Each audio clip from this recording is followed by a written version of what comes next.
Hey guys, tonight we are embarking on a journey back in time, way back to an era often romanticized in tales of knights and fair maidens. But tonight we're peeling back the layers to explore something a little less shiny, a little more, well, let's just say aromatic. We're diving into the fascinating, slightly horrifying world of how medieval people found love, navigated courtship, and maybe even managed a first kiss, all without the modern marvels of daily showers, toothpaste, or, you know, swiping right. Imagine trying to find your soulmate when your strongest selling point might just be that you haven't recently stepped in something truly awful. It's a tough gig, and frankly, you probably wouldn't survive the hygiene standards alone, let alone the dating scene. So before you get comfortable, take a moment to like the video and subscribe, but only if you genuinely enjoy what I do here. Also, let me know where you're listening from and what time it is. Now dim the lights, maybe turn on a fan for that soft background hum, and let's ease into tonight's journey together. Right then, the first hurdle you encounter when you start thinking about medieval romance or any medieval social interaction really is the sheer, unavoidable physical reality of the time. Forget everything you see in movies with their clean costumes and sparkling smiles. Life back then was earthy. And by earthy, I mean dirt, grime, sweat, animal dung, human waste, stagnant water, wood smoke, unwashed wool, and a general lack of anything resembling modern sanitation. When you picture yourself standing awkwardly at a village gathering, trying to catch the eye of someone across the way, you need to factor in the sensory assault that would accompany that moment. It wasn't just about how you looked, it was powerfully, overwhelmingly about how you smelled. Think about it. A proper bath, like getting fully submerged in clean, warm water with soap, if you could even get soap, which wasn't always readily available or particularly effective by our standards, was a luxury, not a daily habit. For most people, most of the time, cleaning involved a quick splash of cold water on the face and hands, maybe if you were feeling particularly ambitious.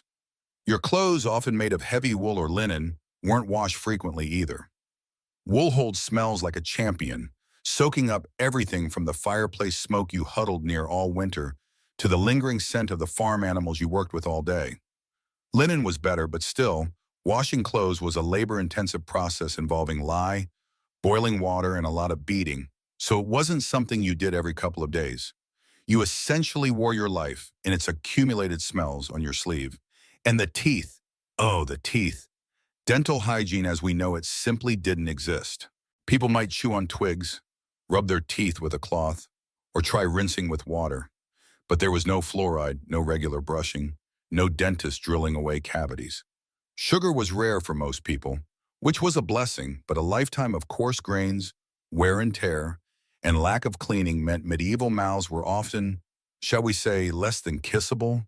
Tooth decay, abscesses, gum disease, these were rampant. Bad breath wasn't an occasional social faux pas, it was probably the default setting.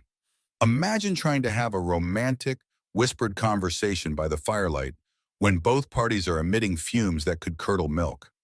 Suddenly, finding the one becomes less about shared interests and more about finding someone whose specific brand of halitosis you can tolerate. The environment itself contributed hugely to the pervasive lack of cleanliness.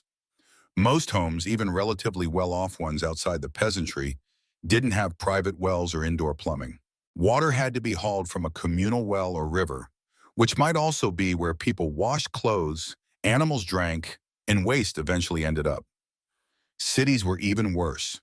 Narrow streets often served as open sewers, with people tossing their chamber pot contents out of windows with a perfunctory, "Gardy-loo," watch out for the water. The air would be thick with the stench of human and animal waste, rotting garbage, smoke from countless fires, and the smells of various trades. Tanners working with animal hides, butchers, fishmongers. Navigating this landscape meant you were constantly exposed to and carrying with you the effluvium of medieval life. It wasn't just a faint odor, it was a potent, ever-present bouquet of history.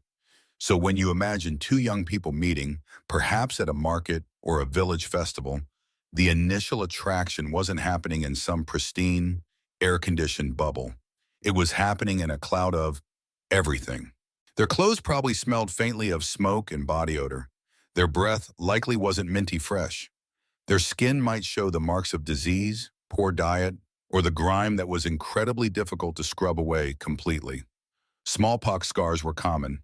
Skin conditions like scabies or impetigo weren't unusual, and flea and louse infestations were just a fact of life for almost everyone, regardless of status. A medieval dating profile would probably need a filter, but not for smooth skin. Maybe one that just blurred everything slightly and added a disclaimer, comes with own ecosystem. This baseline of grime and odor created a fundamental challenge for finding love. Modern attraction often relies heavily on immediate physical appeal, which is bolstered by centuries of progress in sanitation, hygiene, and personal care products. We can mask smells, whiten teeth, clear skin, and generally present a polished version of ourselves. Medieval people didn't have these tools. Attraction, therefore, had to operate on a different level or perhaps be less sensitive to the physical realities that we would find off-putting. Maybe they simply had a higher tolerance for smells that would send us running for the hills. Or maybe, just maybe, they found attractiveness in other things that could shine through the grunge. Think about the effort it would take just to make a slightly positive impression. A clean piece of linen, relatively clean anyway. Hair that wasn't completely matted with sweat and dirt. Maybe rubbing some herbs on your clothes to offer a fleeting pleasant scent. These small things, which we take inerrantly for granted, would have been significant signals in a world where personal cleanliness was an uphill battle. Historians still argue whether medieval people were truly indifferent to bad smells and poor hygiene, or if they simply accepted it as an unavoidable part of life and focused on other qualities. Were they repulsed by the odors we would find unbearable but just had no means to avoid them? Or did their sense of smell and standards of cleanliness evolve differently out of necessity? It's a fascinating debate because it fundamentally changes how we understand their daily interactions, including those tentative first steps towards romance. If everyone smells, does anyone smell? Well, yes, obviously they did, but perhaps the degree of repulsion was different. It wasn't like one person smelled bad and everyone else smelled great. It was a sliding scale of varying degrees of medievalness. This omnipresent lack of hygiene wasn't just a minor inconvenience. It was a major factor shaping social interactions and thus the potential pool of romantic partners. You weren't just looking for someone you liked. You were looking for someone whose physical presence you could literally stomach. Someone whose particular blend of body odor and bad breath was, at best, tolerable, and at worst, not actively nauseating. Suddenly, shared values and a kind heart seem incredibly important when the alternative is a lifelong relationship involving perpetually plugged nostrils. It makes you appreciate the simple act of brushing your teeth, doesn't it? And let's not forget disease. In a world with poor sanitation and limited medical knowledge, minor infections could become deadly, and major outbreaks were devastatingly common. Skin diseases, fevers, parasites, these were all part of the landscape. Attractiveness wasn't just about looking healthy. It was often about being healthy, or at least not actively displaying symptoms of something contagious or debilitating. The physical body was more fragile, more susceptible to the environment, and its imperfections were harder to hide or treat. Finding someone who was robust, capable of labor, and didn't have a weeping sore might have been a practical consideration as much as a romantic one. Consider trying to court someone in this environment. There were no cozy coffee shops, no dimly lit restaurants, no movie theaters where you could sit at a safe distance. Interactions were often outdoors, in crowded, smelly spaces like markets or churchyards, or in poorly lit, smoky, and equally smelly homes. Privacy was scarce. A romantic moment might involve a whispered word over the clatter of the market, or a brief touch of hands during a communal task, all while trying not to breathe too deeply.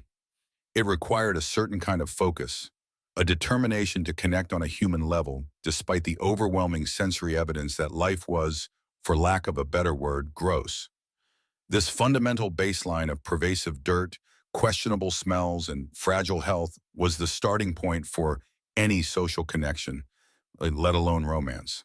It wasn't just a background detail, it was a significant barrier, a test of tolerance and perhaps a filter for attraction itself. How do you find someone appealing when basic cleanliness is a distant, almost mythical concept? How do you even get close enough to feel a spark when simply standing downwind is an act of courage? This wasn't a world where you could just freshen up and head out on a date. Getting ready involved it hoping your last sponge bath wasn't too long ago and that you managed to avoid stepping in the wrong puddle on your way out the door. The challenges were profound, physical, and constantly present. They set the stage for everything that followed in the medieval pursuit of love. So, even if you managed to locate another human being amidst the general medieval funk, whose presence didn't immediately make you want to flee, someone whose smile, despite the likely dental issues, seemed genuinely kind, or whose eyes held a spark that transcended the environmental challenges, well, that was only the very first tiny hurdle. Because in the medieval world, finding the one wasn't primarily about your feelings or your connection. Oh no, it was about families. It was about land. It was about alliances, dowries, trades, and the intricate, often suffocating web of community expectation.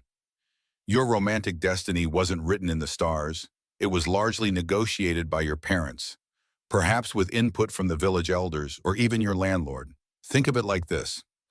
You weren't just an individual looking for a partner. You were a vital piece of your family's economic and social structure. Marriages weren't primarily unions of hearts. They were unions of resources, labor, and lineage. If you were a peasant farmer, your marriage meant gaining or losing labor for the fields, perhaps consolidating strips of land with a neighboring family, or securing rights to resources like a shared well or pasture. If you were a craftsman's child, a marriage might mean joining two workshops, ensuring the continuation of a skill, or expanding a trade network. For the nobility, marriages were high-stakes political and economic treaties, cementing alliances between powerful families, securing territories, and ensuring the continuation of bloodlines and titles. Romantic love, that was, at best, a potential bonus, a lovely little frosting on a cake made of cold, hard practicality. This is why arranged marriages were not just common, they were, for vast swaths of the population across different social strata, the default. Your parents, grandparents, or guardians held immense authority over your life, including your choice of spouse. They weren't being cruel, usually. They were doing what they believed was necessary for the survival and prosperity of the family unit. In a world without social safety nets like welfare or pensions, your family was your only security. Making a bad match, someone from a family with less land, a poor reputation, or no useful skills, could jeopardize the future of everyone related to you. It was too important a decision to be left solely to the unpredictable whims of young hearts, especially hearts potentially addled by the fleeting appeal of someone who, gasp, maybe didn't smell quite as bad as everyone else that day. Consider your perspective as a young medieval person. You've grown up watching your parents work the land, manage the household, maybe engage in local trade. You understand the constant struggle for survival, the precariousness of life. The concept of marrying solely for love, as we understand it today, a passionate, exclusive emotional bond that overrides all other concerns, would have seemed baffling, maybe even reckless. Your parents had experience, wisdom, presumably, and a vested interest in making a match that would benefit the family. They knew the local families, their resources, their reputations, and their eligible sons or daughters.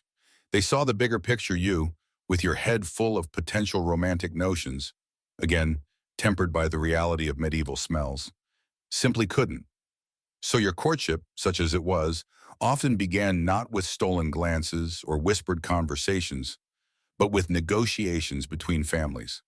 The process could involve intermediaries, discussions about dowry, property or money brought by the bride's family to the groom or his family, or dower, property settled on the bride by the groom or his family for her use during widowhood, and agreements on future inheritance. These weren't quick chats over coffee. These were serious, potentially lengthy, and often legally binding proceedings. You might have had some limited input, especially as you got older or if you were of higher status, but the final decision power rested firmly with the elders.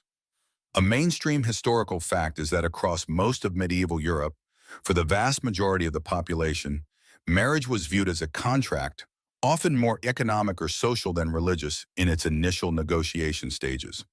While the church increasingly emphasized the sacramental nature of marriage and the importance of consent, more on that later maybe, the practical reality on the ground meant parental consent and familial benefit were paramount. To marry against your parents' wishes was not only socially scandalous, but could also result in disinheritance, ostracization, or even legal repercussions, particularly regarding property. It wasn't like you could just elope and start a new life together with your beloved. There wasn't really anywhere to go, no independent means to support yourselves outside of the established social and economic structures controlled by families and lords. The community also played a significant role. Medieval villages and towns were tight-knit places where everyone knew everyone's business. Your family's reputation mattered, and a potential spouse's family's reputation mattered just as much. Was their family known for hard work or laziness? Were they honest or prone to petty crime? Did they pay their dues to the Lord on time? Was there any bad blood between your families? The community wasn't just a backdrop for your life. It was an active participant in regulating social norms, including courtship and marriage. Gossip spread like wildfire, probably fueled by stale ale and bad breath, let's be honest. And social pressure could be a powerful force. If your parents were considering a match, the neighbors would know, and they'd likely have opinions, which they weren't shy about sharing. This collective oversight meant that courting, even within the bounds of an arranged possibility, was rarely a private affair. Young people often met and interacted in communal settings, at the well, the fields, at market days during church services, or at village festivals. Any interaction that seemed remotely like courtship would be observed and commented upon.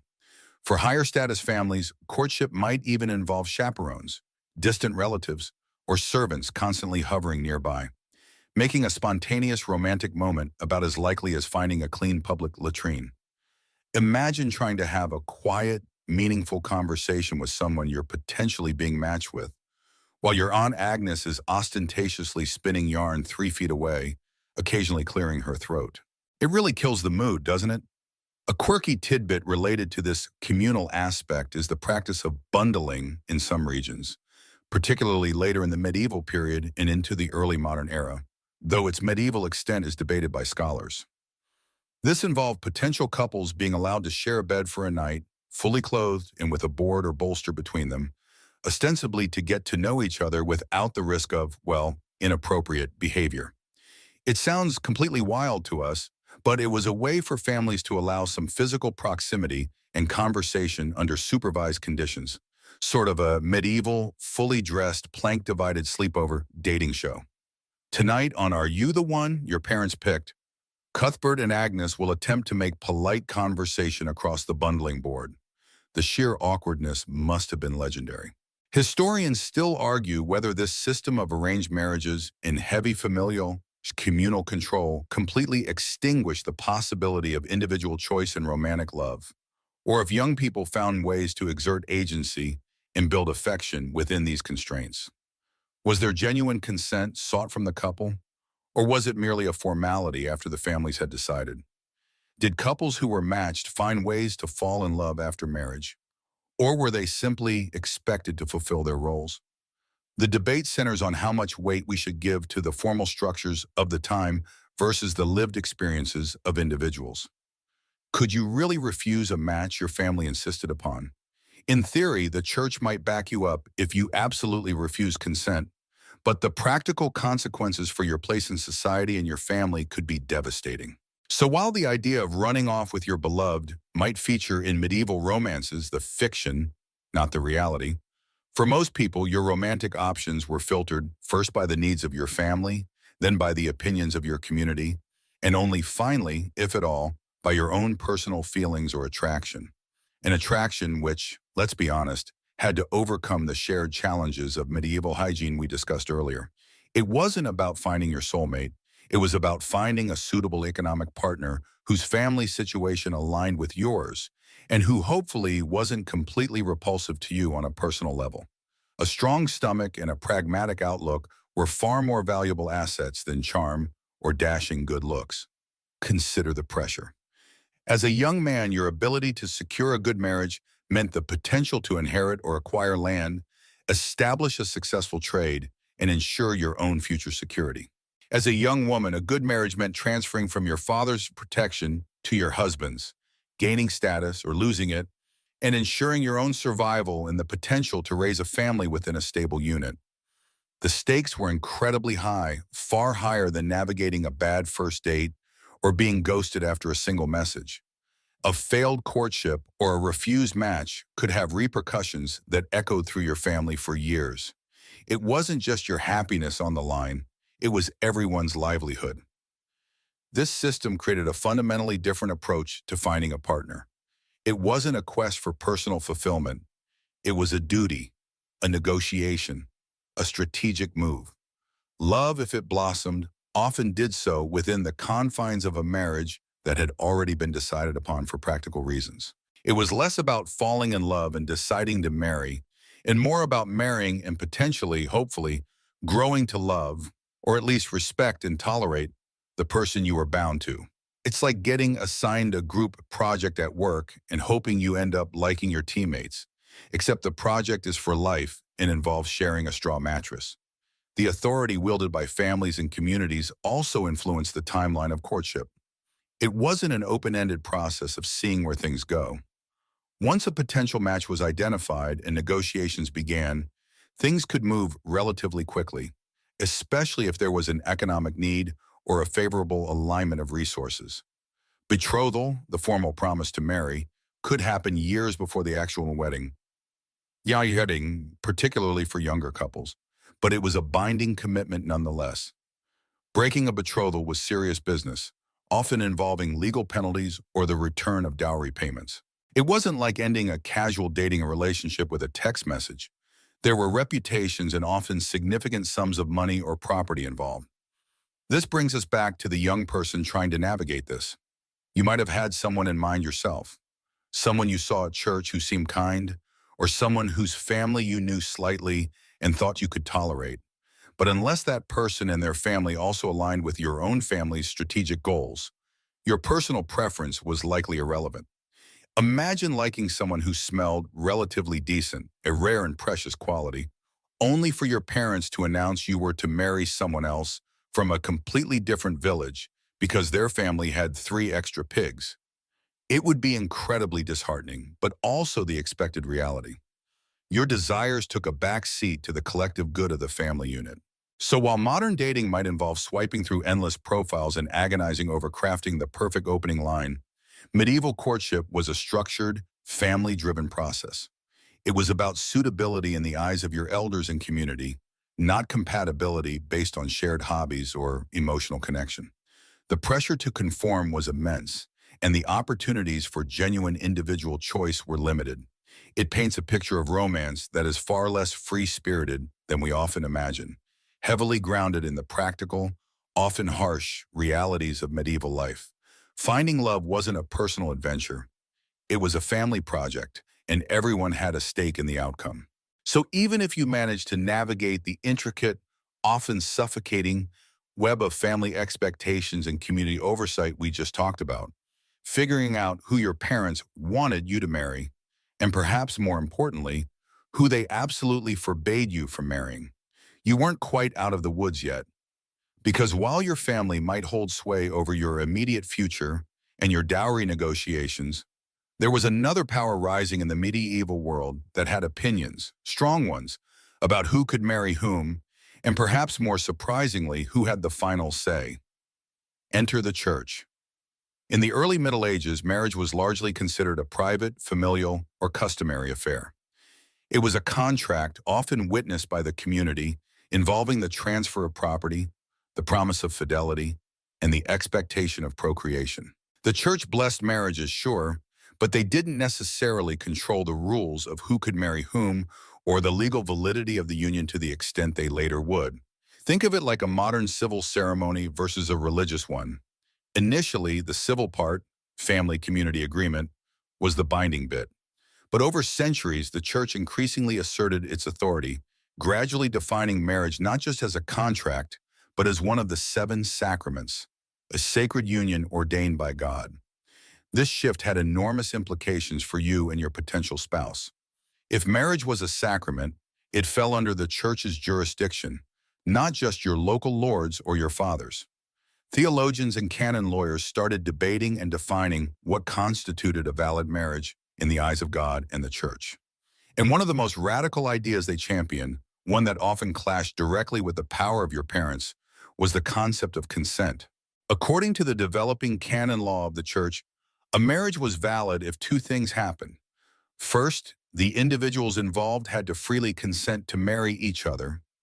And second, this consent had to be expressed in words of the present tense, e.g., I marry you, not I will marry you.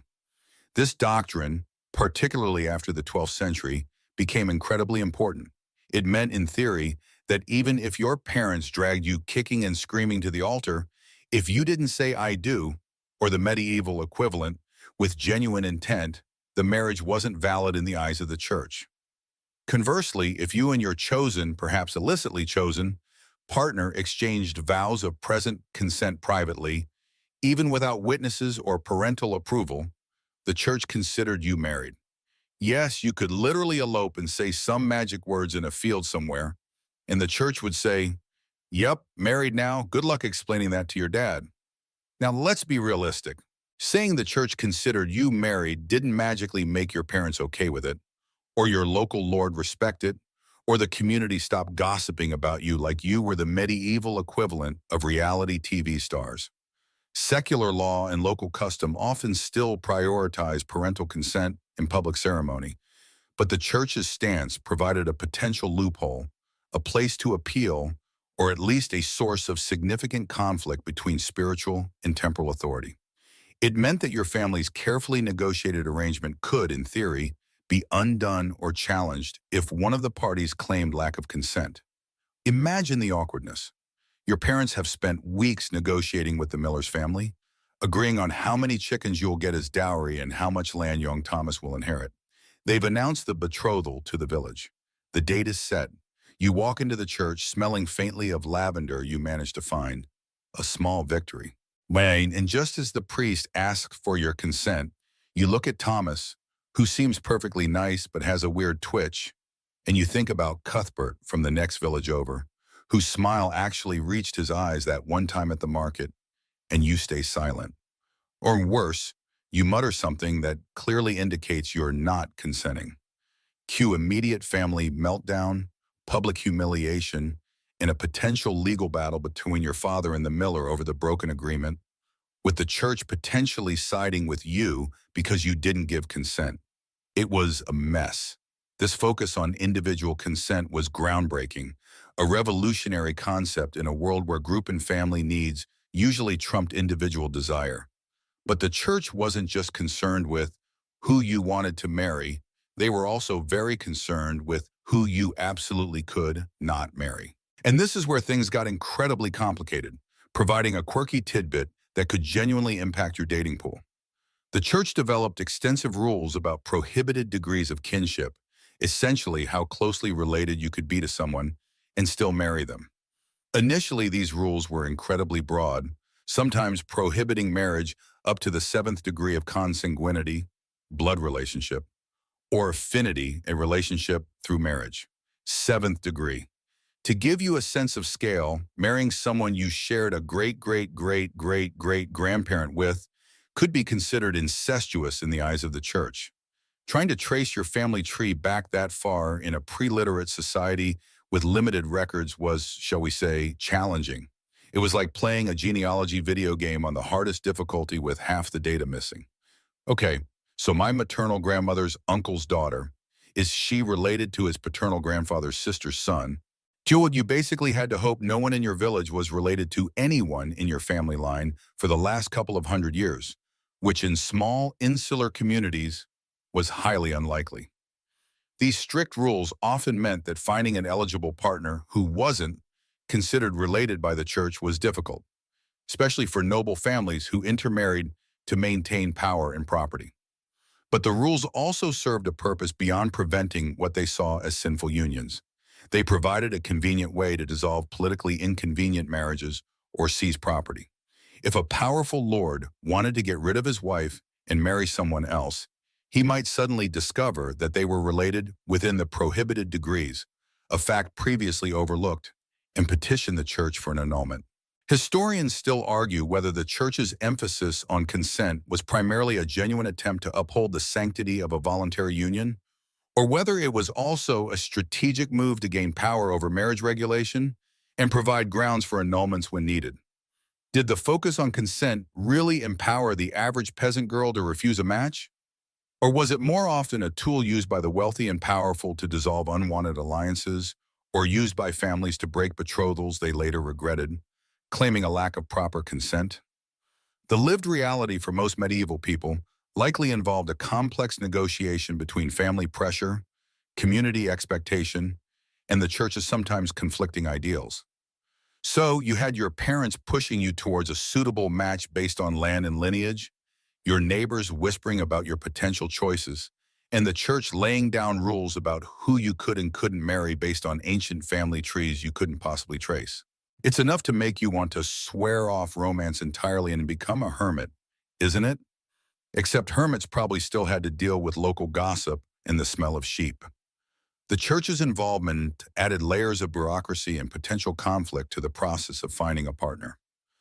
Betrothals, once simple family promises, became more formal, sometimes requiring witnesses and even priestly blessing.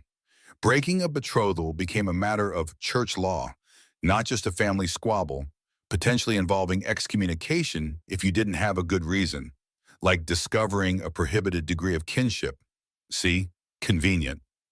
This interplay between family authority and church authority meant that even if your parents picked someone and you consented, there might be someone else, perhaps a rival family member, or a disapproving neighbor who could raise an objection based on kinship rules. A wedding could be halted at the last minute if someone stood up and declared the couple were related within the prohibited degrees. Imagine the drama. "I object" wasn't just for movies. It was a real, potentially disruptive medieval possibility, often fueled by grudges or property disputes dressed up in pious concern for kinship rules. The church also tried to impose rules about public ceremony and the solemnization of marriage in the church itself.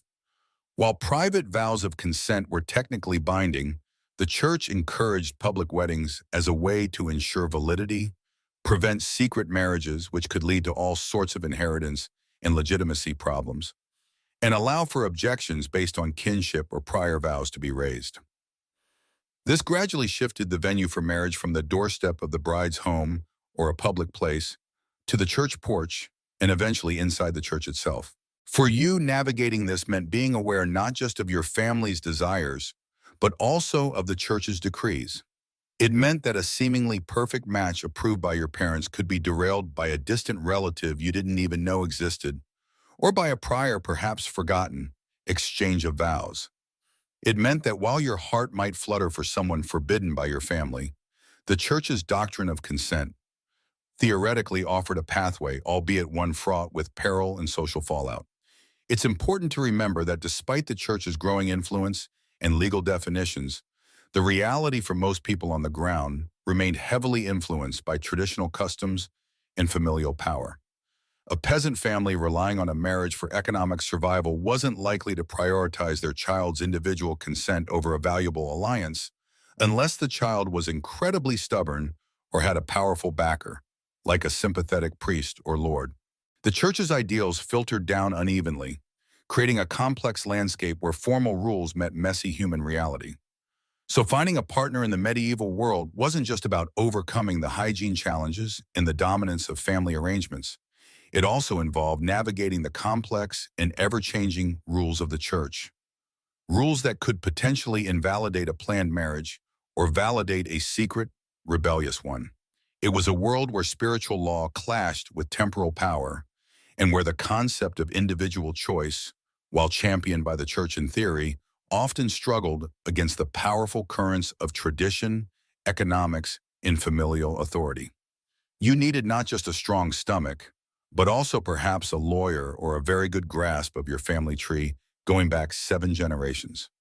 Good luck with that second one. So, you've navigated the treacherous waters of parental expectation, dodged potential annulments based on a long-lost seventh cousin, and perhaps even grappled with the church's radical notion of individual consent. You know who you could potentially marry according to the rules, and who you absolutely couldn't. But how did you actually find someone? How did you move from knowing the theoretical possibilities to actually meeting a specific person who wasn't related to you 7 degrees out, and whose family your parents vaguely approved of? You couldn't just swipe right on a tapestry. Medieval life, despite its constraints, was remarkably communal.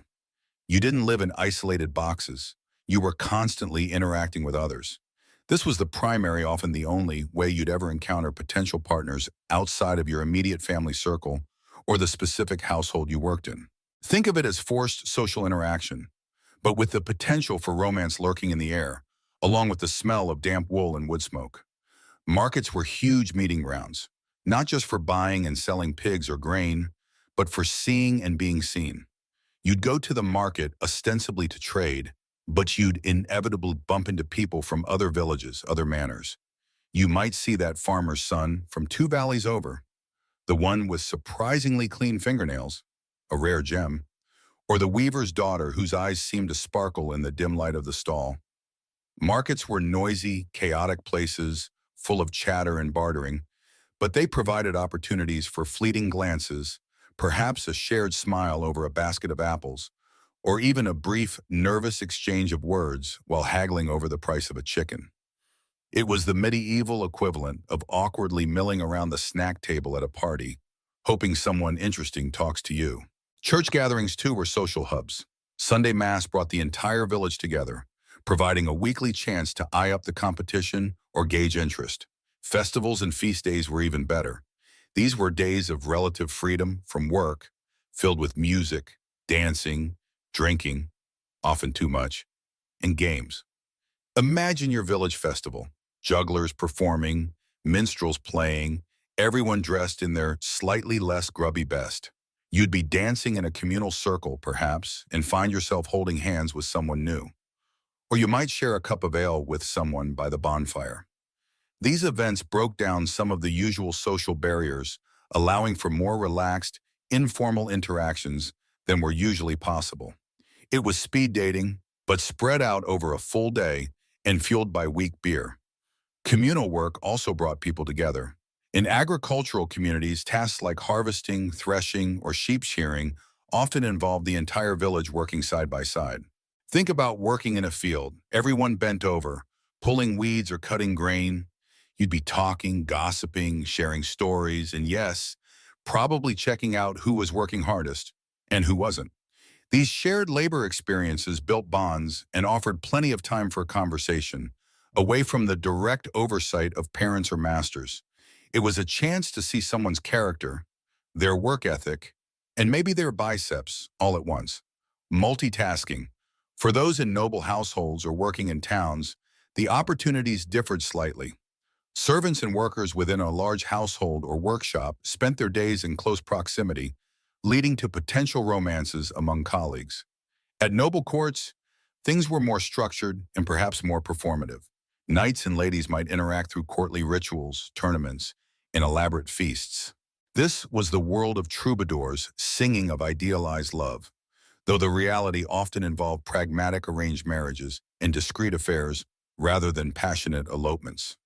Still, even within these formal settings, glances were exchanged, notes were passed, if you were literate, which most weren't, and reputations for beauty, wit, or skill were made. So you met people through the routine rhythm of medieval life, the grind of work, the necessity of the market, the obligation of church, and the rare joy of a festival. Physical proximity and shared experience were key. There wasn't a dedicated place or event just for finding love. It was woven into the fabric of daily existence. Once you'd spotted someone, or someone had spotted you, how did you actually court them? This is where it gets subtle. You didn't just walk up and ask them out for a latte. Public displays of affection were generally frowned upon, and privacy was a luxury few possessed. Your interactions were likely observed by your family, their family, and half the village. Courtship wasn't a series of dates as we understand them. It was often a long, drawn-out process starting with small, indirect gestures. Maybe you'd find a reason to be near them at the market. You might offer to help them with a small task during communal work. A young man might try to impress a young woman with his strength during games at a festival, or a young woman might subtly display her skills at spinning or weaving. Gifts were exchanged, but they weren't flowers and chocolates. More likely it was something practical or symbolic. A piece of ribbon, a small carved wooden token, a carefully tended apple. Singing was a popular form of expression. Young men, in particular, would often sing songs outside the homes of the women they admired. These weren't always smooth romantic ballads. Sometimes they were quite bawdy or filled with complaints about the woman's cruelty in rejecting him. Imagine being serenaded by someone whose voice cracks every other note, lamenting how you haven't offered him a single kind look. Ah, romance. For the upper classes, courtship could involve writing or commissioning poetry, participating in courtly games, and following elaborate codes of chivalry. A knight might dedicate his feats on the tournament field to a particular lady. Ladies might test their suitors with riddles or tasks. It was a highly stylized dance, far removed from the muddy fields and crowded markets of peasant life, but still subject to the same underlying currents of attraction and social expectation. A quirky tidbit here. In some areas, there were specific, fascinating local courtship customs. For instance, in parts of Wales, there was the tradition of bundling, where a courting couple would be allowed to share a bed, fully clothed, with a board placed between them. The idea was to allow intimacy and conversation without the risk of, well, you know. Whether this board was always effectively enforced, it opened a scholarly debate, and it sounds less like a romantic encounter and more like a very uncomfortable night's sleep. But it shows the creative ways societies tried to manage courtship within strict moral codes. Historians still argue whether the concept of romantic love, as we understand it today, played a significant role in medieval relationships, especially among the lower classes. Was it primarily about economic necessity, family alliances, and procreation, with affection hopefully developing over time? Or did people genuinely fall in love, experiencing passion and attraction just as strongly as people do today, despite the lack of modern courtship rituals and hygiene? It's likely a bit of both, a spectrum from purely pragmatic unions to those genuinely fueled by affection, existing within the rigid social structures. Finding someone wasn't just about meeting them, it was about gauging their interest and navigating the complex dance of medieval social signals. A sustained glance might mean something. A smile that lingered too long could be a hint. A young man might approach a young woman's family, expressing his interest, which would then kick off the more formal negotiation process we discussed earlier. But the initial spark, the moment one person noticed another, often happened in those communal spaces: the market, the field, the festival. Of course, privacy was almost non-existent. Any attempt at private conversation or meeting would be incredibly difficult to arrange and highly risky. Whispers and gossip spread like wildfire. If you were seen talking alone with someone of the opposite sex, especially after dark, it could seriously damage your reputation and make a respectable marriage much harder to achieve. So your courtship was largely a public performance, or a series of very brief, discreet encounters hidden within the flow of daily life. It was like trying to have a private conversation in the middle of Times Square during rush hour. Everyone's watching. For some, particularly those who didn't fit neatly into the expected social roles or whose families were less controlling, love might be found outside these traditional channels. Perhaps a fleeting encounter during a pilgrimage, a connection formed in a town far from home, or even a forbidden relationship with someone from a different social class. These were often fraught with difficulty and social disapproval, but they happened. Medieval literature, while often idealized, is full of stories of lovers overcoming obstacles, suggesting that the desire for personal connection and affection was a powerful force, even when it bucked societal norms. So, you spent your days surrounded by people, working, trading, praying, celebrating. And within this constant hubbub, you were also subtly searching, observing, and interacting in ways that might, just might, lead to finding a partner. It wasn't glamorous, it wasn't private, and it definitely didn't involve fancy restaurants or Netflix. It was bumping into someone while carrying a sack of potatoes, sharing a communal dance, or exchanging a few whispered words under the watchful eyes of the entire village. But amidst the practicality and the constraints, the search for connection, for partnership, for love, was still happening. And navigating those initial interactions, those subtle signs of interest, was the first practical step on the long and complicated road to a medieval marriage. It sounds exhausting, honestly. I'll stick to dating apps. Thank you. So you've successfully navigated the public square, the crowded churchyard, and the muddy fields, managing to exchange a few meaningful glances or perhaps even a whispered word or two with someone who caught your eye and whose family, hopefully, wasn't actively hostile towards yours. You've moved past the initial, almost accidental stage of spotting someone. But finding someone who might be a potential partner is one thing.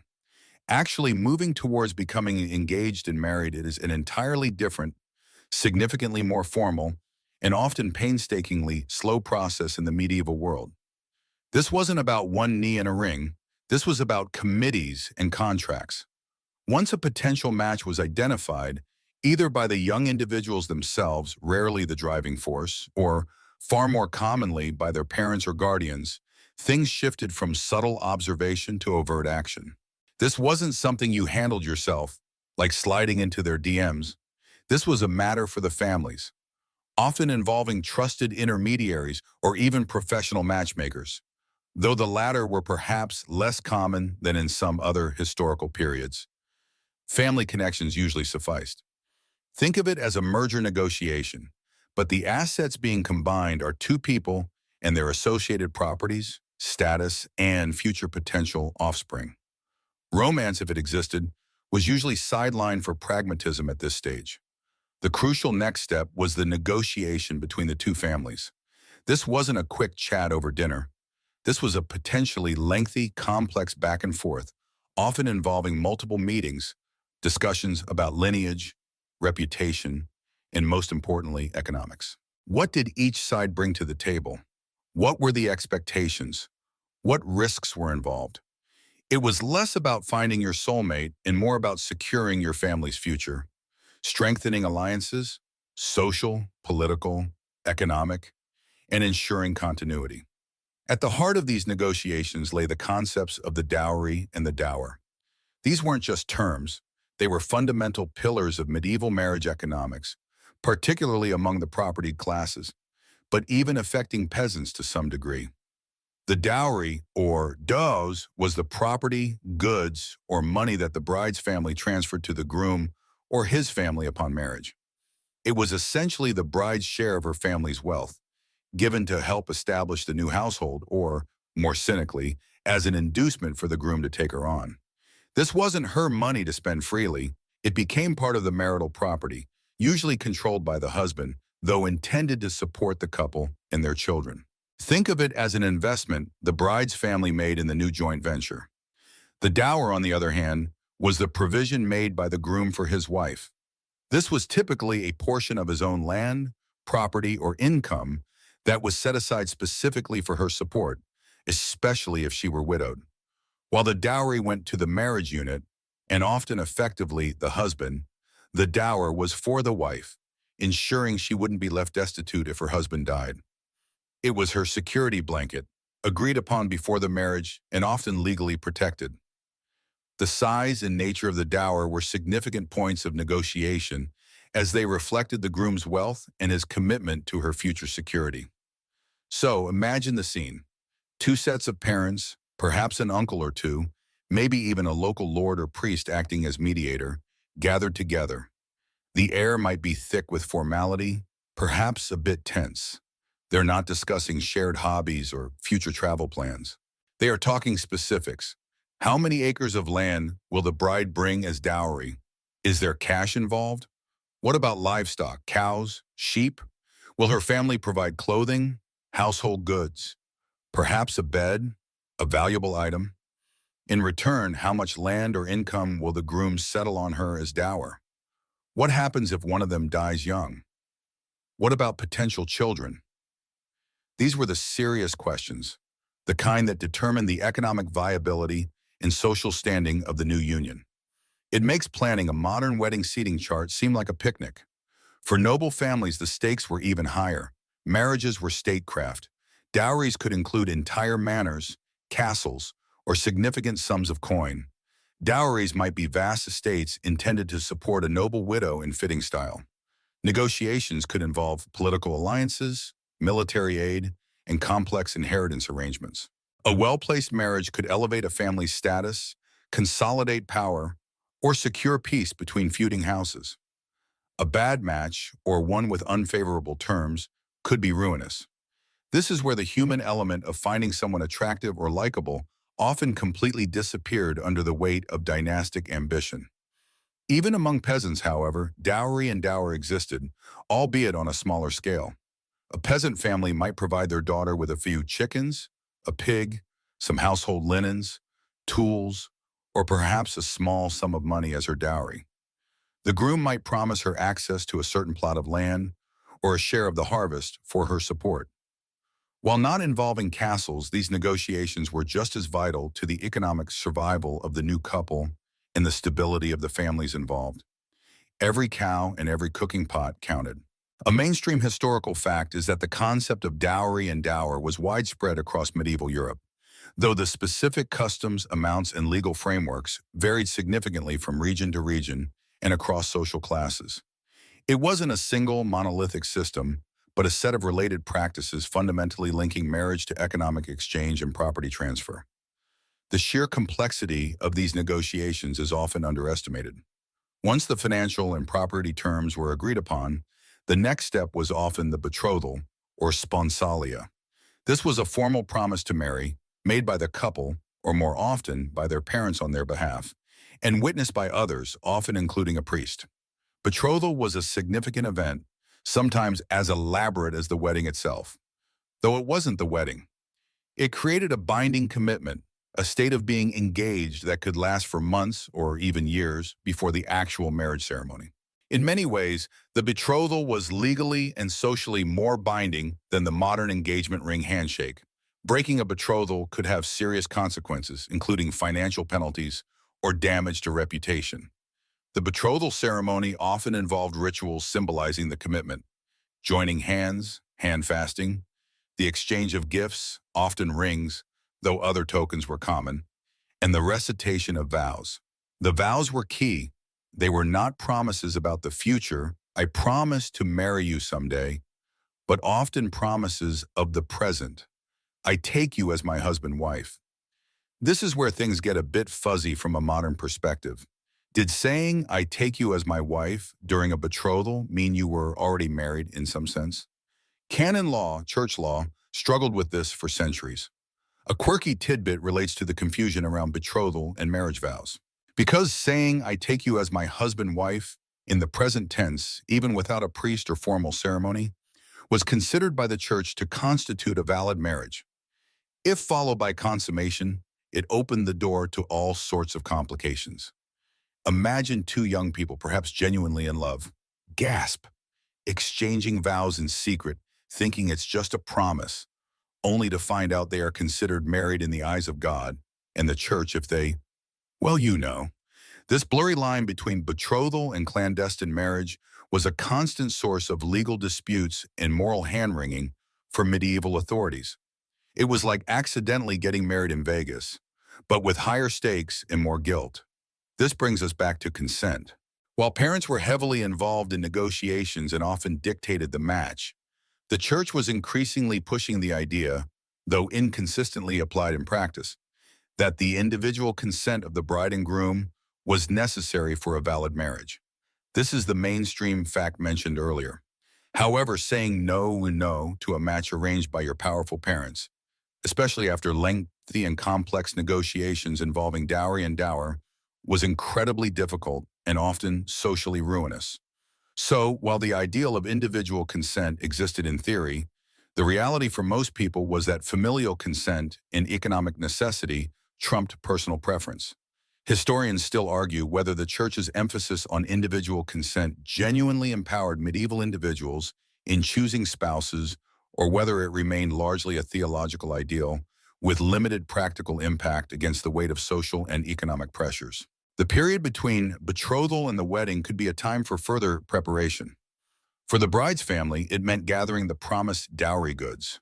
For the groom's family, it might mean preparing the home or land that the couple would occupy. It also provided time for the couple, now formally recognized, at least within their families and possibly the community, as being bound for marriage, to interact more openly, though still usually under supervision. It wasn't exactly dating, but it was a step beyond stolen glances at the market. For the upper classes, the betrothal period might involve the future bride moving to her future husband's household to be raised or trained by his female relatives, learning the customs and expectations of her new family. This was less about personal connection and more about assimilation into the new lineage. Imagine moving in with your in-laws before the wedding, permanently. Sounds fun. The negotiation and betrothal phase solidified the practical and legal framework of the impending marriage. It wasn't about romance. It was about property, status, security, and alliance. The dowry and dower weren't optional extras. They were core components of the deal. And the betrothal was the formal handshake, the public or semi-public declaration that this complex negotiation had concluded successfully and the path towards marriage was now set. It was a process governed by tradition, law, and the ever-present need for economic stability in a precarious world. Navigating this stage required patience, skillful negotiation, and a deep understanding of the complex web of familial obligations and expectations, and maybe a good mediator who could keep the peace when discussing the exact number of chickens in the dowry. Honestly, it makes prenups look simple. So you've made it through the labyrinthine negotiations, the awkward family dinners where they sized up your future spouse's inheritance, and you've successfully navigated the betrothal, solidifying the deal with handfasting and possibly a ring that looks suspiciously like a polished coin. Now comes the build-up to the main event, the wedding itself. Forget Pinterest boards and bridal magazines. Medieval wedding prep was a different beast entirely, far more focused on logistics and tradition than on finding the perfect shade of blush for the bridesmaids, partly because blush wasn't really a thing, and bridesmaids, if they existed, were more about physical protection than aesthetic coordination. The time between the betrothal and the wedding proper could range from a few weeks to several years, depending on the families, the ages of the couple, and the practicalities involved. For peasant families, it might be timed around the harvest or seasons of less demanding agricultural work. For nobles, it could be delayed waiting for political alignments, the bride to reach a suitable age, or simply the logistics of gathering important guests from far-flung estates. This waiting period wasn't just about anticipation. It was about preparation, practical, logistical, and sometimes even spiritual. Practical preparations often fell heavily on the bride's family, though both sides contributed. If the couple was setting up a new household, basic necessities needed to be gathered. Remember that dowry we talked about? This was where some of that wealth translated into tangible goods. Linens, pots, pans, tools, perhaps a piece of furniture or two. A bed, as mentioned before, was a significant asset, not something every household had a dedicated one of. You might be receiving your dowry in livestock, grain, or even just promises of support. So turning that into a functioning home required effort. Then there was the clothing. While not the central focus of modern weddings, what you wore mattered. For the wealthy, wedding clothes would be elaborate, signifying status and wealth. Think fine wools, silks, if they could afford them, furs, and vibrant dyes. The colors you wore could sometimes hold symbolic meaning, though this varied greatly. For peasants, wedding clothes were likely the best garments they owned, perhaps newly made but still functional rather than purely decorative. No custom-made, one-time wear gowns here. These clothes were investments meant to last. Your something blue might just be a bit of woe dye that didn't quite wash out of your everyday tunic. Food and drink were crucial. Weddings were community events, and hospitality was paramount. A wedding feast, even a simple one, was a significant undertaking. The families had to organize the sourcing, preparation, and serving of enough food and ale to feed potentially dozens, if not hundreds of guests. For the wealthy, this meant elaborate multi-course banquets with exotic, for the time, spices and roasted meats. For peasants, it might be a more rustic affair centered around stewed meats, bread, cheese, and plenty of locally brewed ale. The quality and abundance of the feast reflected the status of the families and their generosity. Running out of ale before the dancing started? Social disaster. The location of the ceremony itself was another consideration. While today we often associate weddings with churches, the role of the church in the medieval wedding ceremony evolved significantly over time.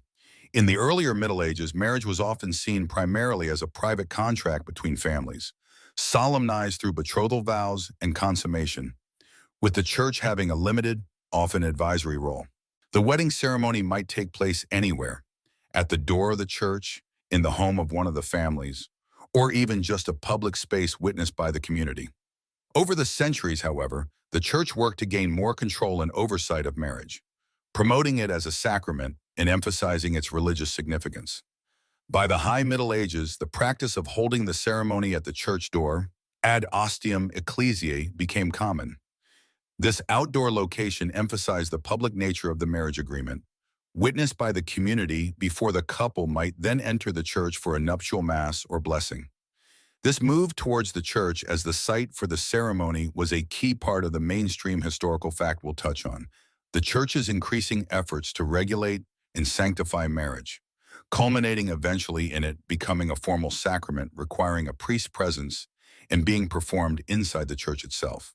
Think about that public-facing ceremony at the church door. It wasn't just symbolic, it served a practical purpose. It allowed the community to witness the marriage vows, acting as proof of the union. It also provided a last-minute opportunity for anyone to raise an objection if they knew of an impediment. Perhaps one of the parties was already married, or they were too closely related according to church law. It was the medieval equivalent of speak now or forever hold your peace, but with potentially more serious consequences than just awkward silence. Local customs added another layer of complexity and flavor to wedding preparations. These weren't standardized across Europe.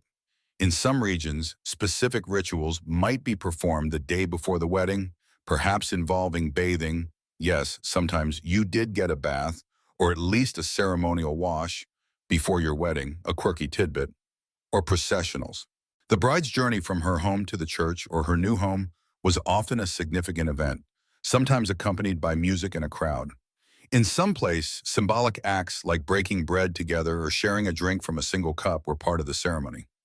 These local variations reflect the diverse cultural tapestry of medieval Europe. There wasn't a single medieval wedding, but a spectrum of practices influenced by regional traditions, social class, and the evolving influence of the church. Security could also be a concern, particularly for the wealthy.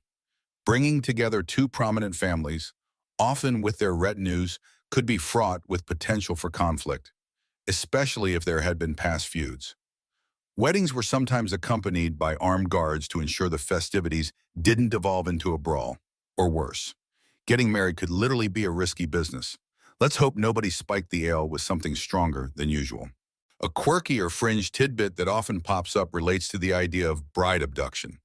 While not necessarily a widespread practice in the sense of being a socially accepted norm, though it did happen, sometimes staged, the fear or symbolism of the bride being stolen or given away was present in various customs. Processions might involve mock attempts to capture the bride, or the groom's party might arrive noisily to take her from her family home. These were echoes of earlier, perhaps less consensual, practices, or simply dramatic rituals symbolizing the transfer of the bride from one family to another. It's a bit unsettling from a modern viewpoint, but it was part of the cultural performance. The evolving role of the church is a central theme here. As the centuries progressed, the church formalized the requirements for a valid marriage. They pushed for public ceremonies witnessed by a priest and conducted according to specific rites. The Council of Trent, much later in the 16th century, would officially mandate the presence of a priest and witnesses for a valid Catholic marriage. But the process of moving towards this strict control was well underway in the later Middle Ages. This effort to regulate marriage stemmed from various motives: theological belief in its sacramental nature, desire to prevent clandestine marriages, remember that "I take you" issue, and the need to establish clear lines of legitimacy and inheritance. Historians still argue whether the church's increasing involvement primarily sought to uphold moral standards and protect the vulnerable, or if it was another means of extending its authority and influence over the lives of ordinary people. It's likely a bit of both, isn't it? The wedding ceremony itself, once formalized by the church, involves specific prayers, blessings, and the exchange of vows. Unlike modern vows that are often deeply personal, medieval vows were more formulaic, focusing on mutual consent and commitment. The ring, often placed on the bride's ring finger, symbolized fidelity and the eternal nature of the union. The nuptial mass, when it became common, added a layer of sacredness to the event, receiving communion together as a newly formed unit. After the ceremony, the feast was the main event. It was a time for celebration, music, dancing, and community bonding. Guests would bring gifts, often practical items for the new household. For the wealthy, minstrels might provide entertainment. For everyone, it was a rare opportunity for revelry, a break from the usual grind of medieval life. This was the fun part, assuming the dowry negotiations hadn't resulted in any lingering bad blood between the families. The wedding night, or consummation, was not just the end of the day's festivities. It was often considered legally and spiritually significant. In some traditions, it was semi-public, with members of the wedding party escorting the couple to the bedchamber to witness them getting into bed, thus providing proof that the marriage was, presumably, about to be consummated. This might sound incredibly awkward, like having your friends watch you tuck in, but it served a function in an era without official marriage certificates, providing witnesses for the final step of the process. So the medieval wedding wasn't the fairy tale event often depicted in romance novels. Shocker, right? It was a culmination of lengthy negotiations, a practical merging of resources, a community celebration, and an increasingly formalized religious rite. The preparation involved gathering goods, organizing food, arranging clothing, and navigating local customs, all while the church was slowly but surely embedding itself as the primary authority on what constituted a valid marriage. It was a blend of the pragmatic, the traditional, and the slowly evolving influence of religious doctrine, far more complex and less romantic than a simple walk down the aisle towards your soulmate. And you probably didn't even get cake with tiny figurines on top. What a shame. So the vows have been exchanged, whether at the church door, inside the hallowed walls, or just in a prominent spot witnessed by your community. The official part, the solemn binding agreement, is complete. Now finally comes the celebration. You've navigated the treacherous waters of family expectations, financial negotiations, and the slowly solidifying grip of the church on what counts as valid. You've perhaps endured a sermon, received a blessing, and maybe even processed through the village or town with a mix of pride and, let's be honest, relief that the formalities are over. It's time for the wedding feast. Forget the delicate canapes and carefully plated individual servings you might see today. A medieval wedding feast was, first and foremost, a display of hospitality and status, a chance for the families to cement their new alliance and entertain their guests on a scale appropriate to their means. For the nobility and wealthy merchants, this was a full-blown banquet, potentially lasting for days. For peasants, it might be a single afternoon or evening of feasting, but it was still a significant undertaking, pooling resources and labor from the community. The location of the feast would vary. Wealthy families might host it in the great hall of their castle or manor house. Townspeople might use a guild hall or a large room in their own substantial house. Peasants would likely hold it outdoors or in the largest dwelling available, perhaps spilling out into a barn or field. The key was space, because medieval feasts were crowded affairs, with people seated on benches at long tables. Social hierarchy dictated seating, of course, with the most important guests and the bridal couple seated at the high table, elevated and perhaps set on a dais. And the food, while the average medieval diet was simple, a feast was a chance to indulge. For the rich, this meant roasted meats in abundance, beef, venison, wildfowl like swans or peacocks, sometimes redressed in their feathers for dramatic effect. Suckling pigs. Fish was common, especially on fast days or near bodies of water, served fresh or preserved. Bread was a staple, ranging from coarse dark loaves for the poor to fine white manchettes for the elite. Vegetables and pottages, thick soups or stews, were also present, often flavored with herbs from the garden. Spices, if affordable, were a sign of wealth and prestige. Black pepper, ginger, cloves, cinnamon, saffron. These imported delights added flavor and color, transforming familiar ingredients into something exotic. Sauces were popular, often rich and complex, made with verjuice, the juice of unripe grapes, vinegar, vitamin or groundnuts, thickened with breadcrumbs or egg yolks. Sweet dishes weren't served as a separate dessert course as we know it. Instead, they might appear throughout the meal, often involving fruit, honey, or spiced custards. Sugar, when available, was incredibly expensive and used sparingly, sometimes shaped into elaborate subtleties, edible sculptures depicting scenes or figures. For peasants, the feast would be simpler but still generous by their standards. More pottage, stews made with whatever meat was available. Pork was common if they kept pigs. Lots of bread and cheese, perhaps especially fattened goose or chicken. It was a chance to eat better than usual, celebrating the union with shared sustenance. The abundance was the point, more than the exotic nature of the ingredients. Nobody wanted to be known as the family that skimped on the wedding feast. Drink was equally important, perhaps even more so. Water wasn't always safe to drink, so ale or weak beer was the common beverage for all classes, even children. At a feast, there would be plenty of it. Wine was the drink of the upper classes, imported from France or the Rhine Valley, or produced locally if possible. Mead made from fermented honey was also popular. Drunkenness was not uncommon at these events. A wedding was a chance to let loose, at least for the guests. The bridal couple, perhaps, had other things on their mind. Entertainment was key to the festive atmosphere. Minstrels might be hired to play music, lutes, harps, pipes, drums. Jugglers, acrobats, or storytellers could be present at wealthier feasts. Dancing was a popular activity, sometimes formal, sometimes more boisterous. Games and revelry would continue as long as the food and drink held out and people had the energy. It was a break from the relentless rhythm of medieval life, a moment of shared joy and community bonding. And hey, maybe someone smelled slightly better than usual after a pre-wedding rinse. But the feasting wasn't just about fun, it had symbolic elements too. Sharing food and drink was a powerful act of communion, solidifying the bonds between the two families and their communities. Certain foods might have symbolic meanings, though this varied regionally.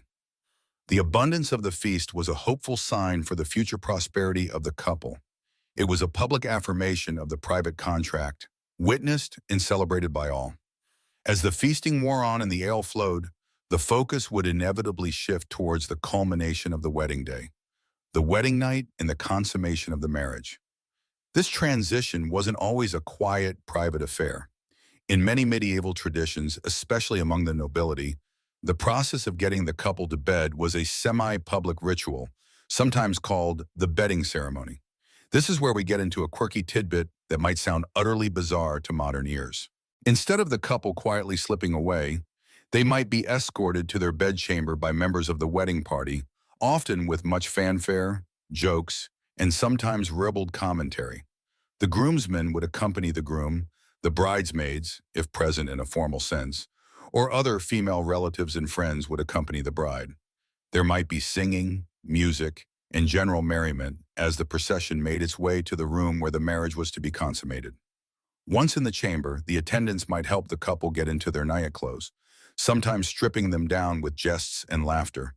They would then literally witness the couple getting into bed. This wasn't necessarily about watching them have sex. It was about providing witnesses that the couple was together in bed, ready to consummate the marriage. They might linger for a short while, offering blessings or good wishes, perhaps sharing a final drink before finally leaving the couple alone. Think of it as the medieval equivalent of your friends awkwardly cheering as you leave the reception, but they follow you all the way to the bedroom door and then some. Slightly horrifying, isn't it? Why do this? Why subject the newly married couple to such an awkward public display? The primary reason was legal and social. In an era without formal marriage certificates from the state or even universally standardized church records, proof of marriage relied heavily on witnesses. The betrothal had witnesses, the wedding ceremony had witnesses, and the consummation was, in many legal and ecclesiastical traditions, the final act that made a marriage fully valid and indissoluble, particularly in the eyes of the church. A marriage that was contracted but never consummated could potentially be annulled, or questions could arise about the legitimacy of future heirs. The bedding ceremony provided witnesses who could later testify that the couple had indeed been put together in the marital bed. It was a practical way to secure proof of this crucial step. It also served a social function, cementing the bond between the families in a public, if sometimes uncomfortable way. It was a ritual marking the final transfer of the bride and the formal beginning of the new household unit. This emphasis on consummation as a legally significant act is a mainstream historical fact crucial to understanding medieval marriage. While consent, "I take you as my wife/husband," was increasingly recognized as the basis of marriage, particularly championed by the church, a doctrine known as consensus facit matrimonium. Consummation, copula carnalis, was often seen as the act that perfected the marriage, making it unbreakable except by death. There were legal arguments and debates throughout the Middle Ages about which was the more important factor, consent or consummation. But the physical union held significant weight in both secular and ecclesiastical law.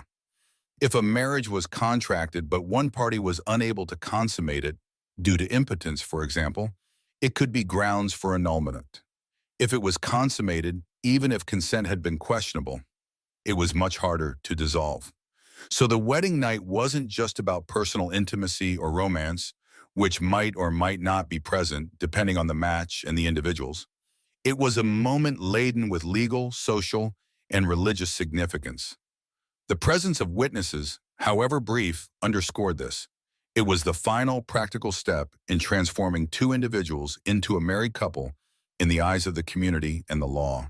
Naturally, expectations surrounding the wedding night varied. For some couples, particularly if they had been betrothed for a long time and perhaps knew each other well, or as well as medieval courtship allowed, it might have been a relatively comfortable, if still new, experience. For others, entering marriage as virgins and with little or no prior knowledge of sex, potentially with a spouse they barely knew, it could be intimidating, awkward, or even traumatic. The pressure to consummate the marriage, sometimes with witnesses just outside the door, added another layer of complexity. The church, while promoting marriage as holy, had complex views on sex within marriage. It was primarily seen as being for procreation, although theologians debated whether pleasure within marriage was permissible or even good. These theological discussions added a layer of spiritual consideration to the physical act of consummation. It wasn't just a legal requirement. It was also framed within a religious context, the act that blessed the union and opened the possibility of children. Historians still argue about the precise frequency and nature of the bedding ceremony across different regions and social classes. Was it a universal practice among the elite or more regional? How long did the witnesses actually stay? Was it purely symbolic, or was there a real expectation of immediate consummation witnessed in some way? These are details that are hard to pin down definitively from the historical record, leading to ongoing scholarly debate about the exact nature and intent of these fascinating and, frankly, quite odd rituals. After the wedding night, successfully navigated, one hopes, with or without watchful eyes, the wedding festivities might continue for another day or two, particularly for wealthy families. More feasting, more entertainment, perhaps tournaments or hunts. For peasant couples, it might be back to the fields or workshops the next day, the brief interlude of celebration over. The wedding feast and consummation were the climax, the point where the contract became a fully recognized physical and social reality. So you survived the feast, navigating the greasy meats, the endless ale, and the possibly questionable table manners of your new in-laws. You've endured the potentially mortifying bedding ceremony. You are now truly and officially married. The journey from single to tied down in the medieval sense was complete. But the wedding was just the beginning. The real test, the daily reality of medieval married life was about to begin. And that, my friends, was a whole different kettle of fish, hopefully less greasy than the feast. The candles have burned low, the last of the wedding feast leftovers, if there were any, are tucked away, and the slightly awkward bedding ceremony is, hopefully, a fading memory. You wake up in your new marital bed, the air cool and maybe a bit stuffy. Outside, the world isn't waiting for you to ease into wedded bliss. The chickens still need feeding. The fields need tending. The shop needs opening, or the duties of the manor call. The transition from the public spectacle and personal milestone of the wedding to the mundane, everyday reality of medieval married life is abrupt. Yesterday you were celebrating. Today you're a functioning economic unit. Welcome to the daily grind, medieval style. Married life for the vast majority of medieval people wasn't primarily about romantic love as we understand it today, or even about constant companionship, though those things could develop. It was, first and foremost, a partnership of labor and resources.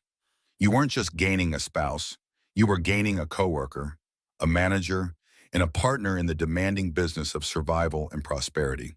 The medieval household was the fundamental unit of production, consumption, and social organization. Your marriage was the engine that drove it. If you were a peasant, which about 90% of the population was, your life was dictated by the rhythms of agriculture. Your home was likely a simple, single-room dwelling shared not only with your spouse and eventual children, but often with livestock as well.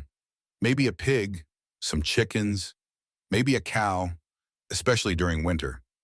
The air would be thick with the smell of smoke from the central hearth. No chimney, usually just a hole in the roof, so your eyes probably watered constantly. Damp earth, animals, and, well, people who didn't bathe often. Cozy. The division of labor in a peasant household was traditional but interdependent. The husband's primary domain was the fields. He was responsible for plowing, sowing, harrowing, and harvesting the main crops: grain, legumes, maybe flax or hemp. He handled the heavier physical labor and dealt with the feudal lord's demands for service or rent in kind. But his work didn't end there. He might also be involved in basic repairs around the house or managing larger livestock like oxen or horses if the family had them.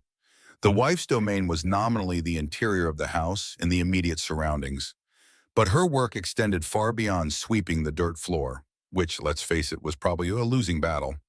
She was the primary caregiver for children, of course, often with little to no help from her spouse beyond basic provision, but her economic contributions were vital. She managed the garden, growing vegetables and herbs that supplemented the staple diet. She was usually responsible for the smaller livestock, the chickens providing eggs, the geese, perhaps a pig fattened for slaughter. Processing food was also largely the wife's job. She would grind grain or take it to the lord's mill, often at a cost, bake bread, brew ale, a common task for women, providing a safer drink than water, and often a small income, make cheese and butter from milk, and preserve food through drying, salting, or pickling. She was the household's chief cook, pharmacist, using herbs from her garden, and textile producer. Yes, textiles. If you picture medieval clothing, think wool and linen. Turning raw wool or flax into usable cloth was an incredibly time-consuming process, almost entirely the work of women. Washing the fleece, carding or combing it, spinning it into thread using a drop spindle or spinning wheel, and then weaving it on a loom. This was a constant, ongoing task essential for clothing the family and producing goods that might be sold or traded. She would also be responsible for making and mending the family's clothes. So while your husband was sweating in the fields, you were probably covered in wool fibers, trying to keep the thread from breaking, your hands perpetually chapped and rough. Romance. This wasn't just busy work, it was essential economic activity. The wife's labor directly contributed to the family's survival and well-being. A capable, hard-working wife was a huge asset, just as a strong, skilled husband was. Marriage was a pooling of these labor resources.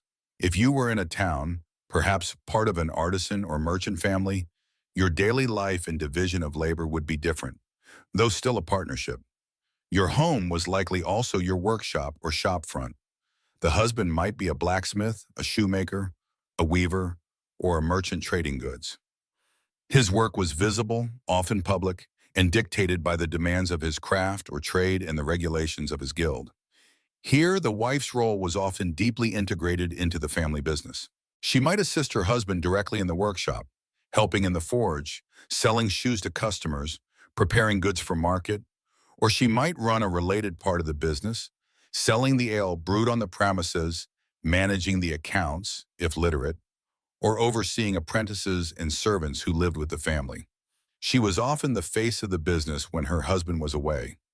Beyond the business, she still managed the household, which in a townhouse could be more complex than a peasant cottage. It might have multiple rooms, requiring more cleaning, still probably with limited access to water and soap, so let's not get too carried away imagining sparkling surfaces. She would oversee food preparation, childcare, and potentially manage a kitchen garden in a small yard.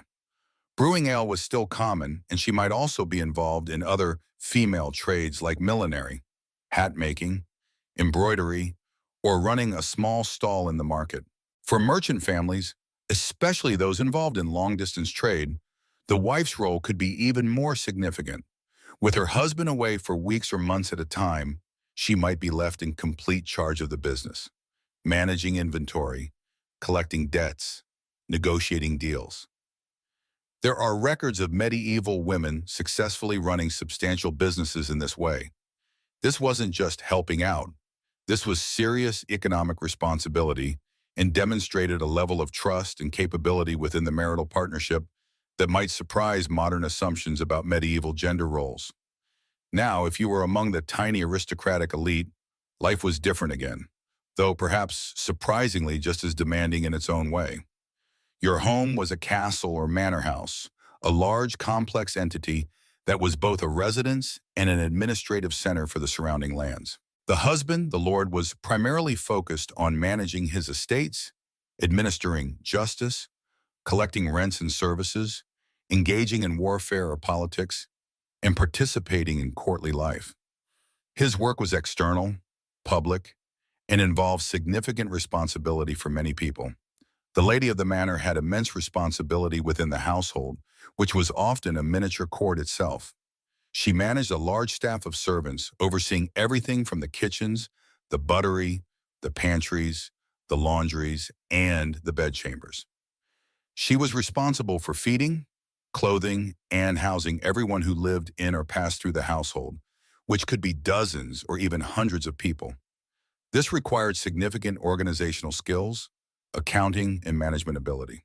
She also oversaw the care and education of her own children, and often the children of other noble families sent to the household for fostering. She might manage the manor's gardens, poultry, and dairy production. When her husband was away, at war, at court, or traveling, she was often left in charge of the entire estate, dealing with tenants, resolving disputes, and even defending the castle if necessary. We have examples of formidable medieval noblewomen who effectively ran their husbands' affairs for long periods and proved to be shrewd administrators and negotiators. So, while the daily tasks varied dramatically depending on your social class and location, the core principle of medieval marriage as an economic and labor partnership was universal. It was a pragmatic union designed to ensure survival, manage resources, and perpetuate the family line and its economic base. Love and affection were hoped for, perhaps, but they were secondary to the practical necessities of running a household and making a living. This practical focus extended to shared resources: income, crops, livestock, tools, land. These were generally seen as belonging to the household unit, managed jointly by the husband and wife, though the husband typically had legal headship. Decisions about planting, selling, buying land, or major expenditures were ideally made together. Though patriarchal structures meant the husband usually had the final say, especially in legal matters outside the home. This is a mainstream historical fact. Medieval marriage was fundamentally an economic partnership, often described as a societas or company in legal texts, especially in urban settings. The wife's contribution, whether in the fields, the workshop, or the manor house, was recognized as essential labor, not just domestic help. It wasn't always valued equally in social status or legal rights, but its economic necessity was undeniable. Let's dig into a quirky tidbit about household management. Imagine dealing with pests without modern insecticides or traps. Medieval homes were breeding grounds for mice, rats, fleas, lice, and flies. Keeping them somewhat in check was a constant battle. People used various methods, from encouraging cats, obviously crucial household members, to setting simple traps. For smaller pests like fleas and lice, frequent by medieval standards, washing of linens and clothing was important. Some folks also used herbs and plants that were believed to repel insects, like wormwood or pennyroyal, strewing them on floors or tucking them into mattresses. And let's not forget the ever-present human waste problem, which attracted flies and vermin. Open middens, dung heaps, were common even in towns, and privies, where they existed, were often simple holes leading to a cesspit, a charming addition to the backyard aroma. So managing pests was less about extermination and more about coexisting, often uncomfortably, with the local fauna. Adds a certain je ne sais quoi to dinner, doesn't it? Regarding the power dynamics within these households, historians still argue whether medieval households, despite the legal headship of men, functioned more as genuinely co-managed units, where wives had significant practical authority, especially in their domain, or whether they were rigidly patriarchal structures where the wife was largely subservient. Evidence from household accounts, legal cases, and literature offers conflicting views, suggesting that the reality likely varied greatly depending on the individuals, their social class, and regional customs. Was the peasant wife with her garden and livestock essentially her own boss in that sphere? Or was she ultimately answerable to her husband for everything? Was the merchant's wife running the business in his absence, doing so out of necessity, but without real authority? Or did her competence grant her genuine power? It's a complex picture with no single easy answer. Daily married life also involved raising children, which was a perilous undertaking given high infant and child mortality rates. Childcare was primarily the wife's responsibility, assisted by older siblings or sometimes servants or hired wet nurses among the wealthy. Children were integrated into the household economy from a young age, expected to contribute to chores as soon as they were able. There wasn't a concept of a protected, prolonged childhood focused on play and education as there is today. Kids were small adults in training, learning the skills necessary to take over the farm, workshop, or manage an estate. Education, where it existed, was informal for most, learned by doing alongside parents. Noble children might receive formal tutoring, particularly boys in subjects like Latin, law, and chivalry, and girls in household management, religion, and perhaps reading/writing. But for the majority, the home and the immediate community were the schoolhouse.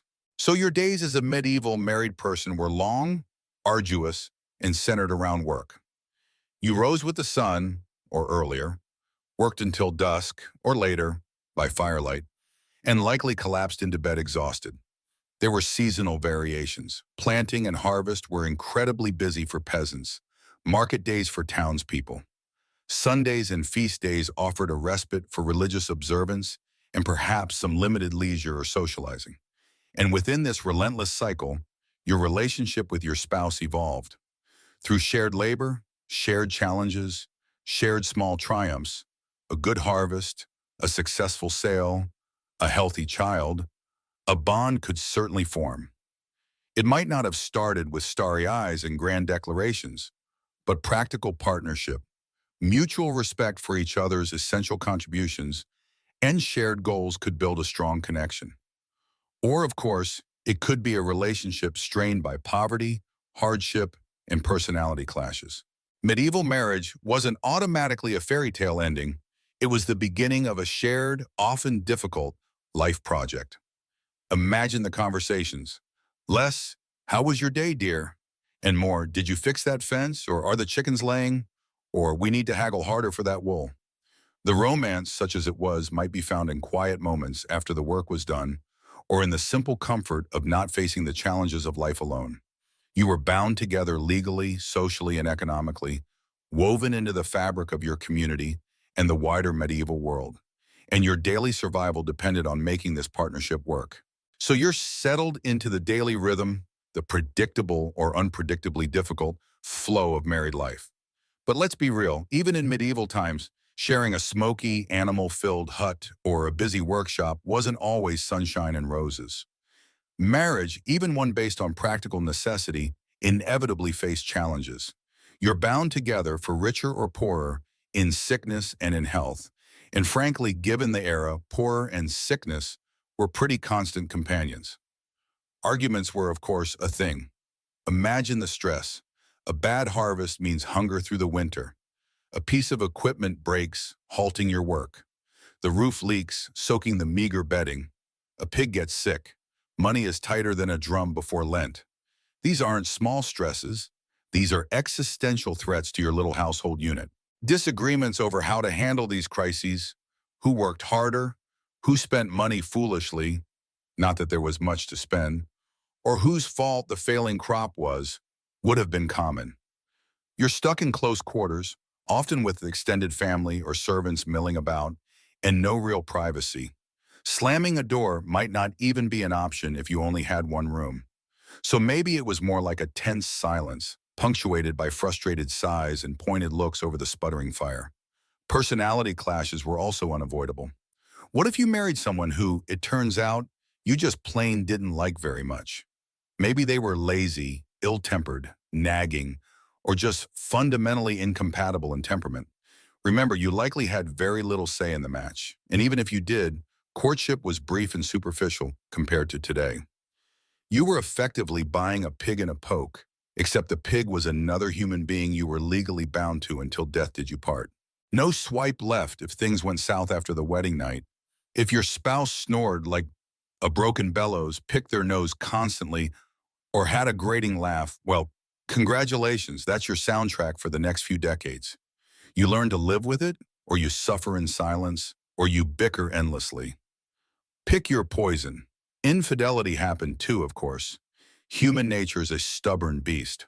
While the church preached strict monogamy and condemned adultery as a sin, people were people. For men, it might be dalliances with servants or other women. For women, it was harder and far riskier due to social constraints and the potential for pregnancy outside the marriage. But it wasn't unheard of. Discovery could lead to severe social consequences, shame, and further conflict within the marriage. Legal penalties varied, sometimes involving public humiliation. Imagine the whispers in the village, the judgment from neighbors and the priest. Adds another layer of fun to your already stressful existence. Infertility, or the failure to produce male heirs, could also be a source of immense pressure and conflict, especially among the elite where inheritance and lineage were paramount. For any family, children were the future labor force and support in old age.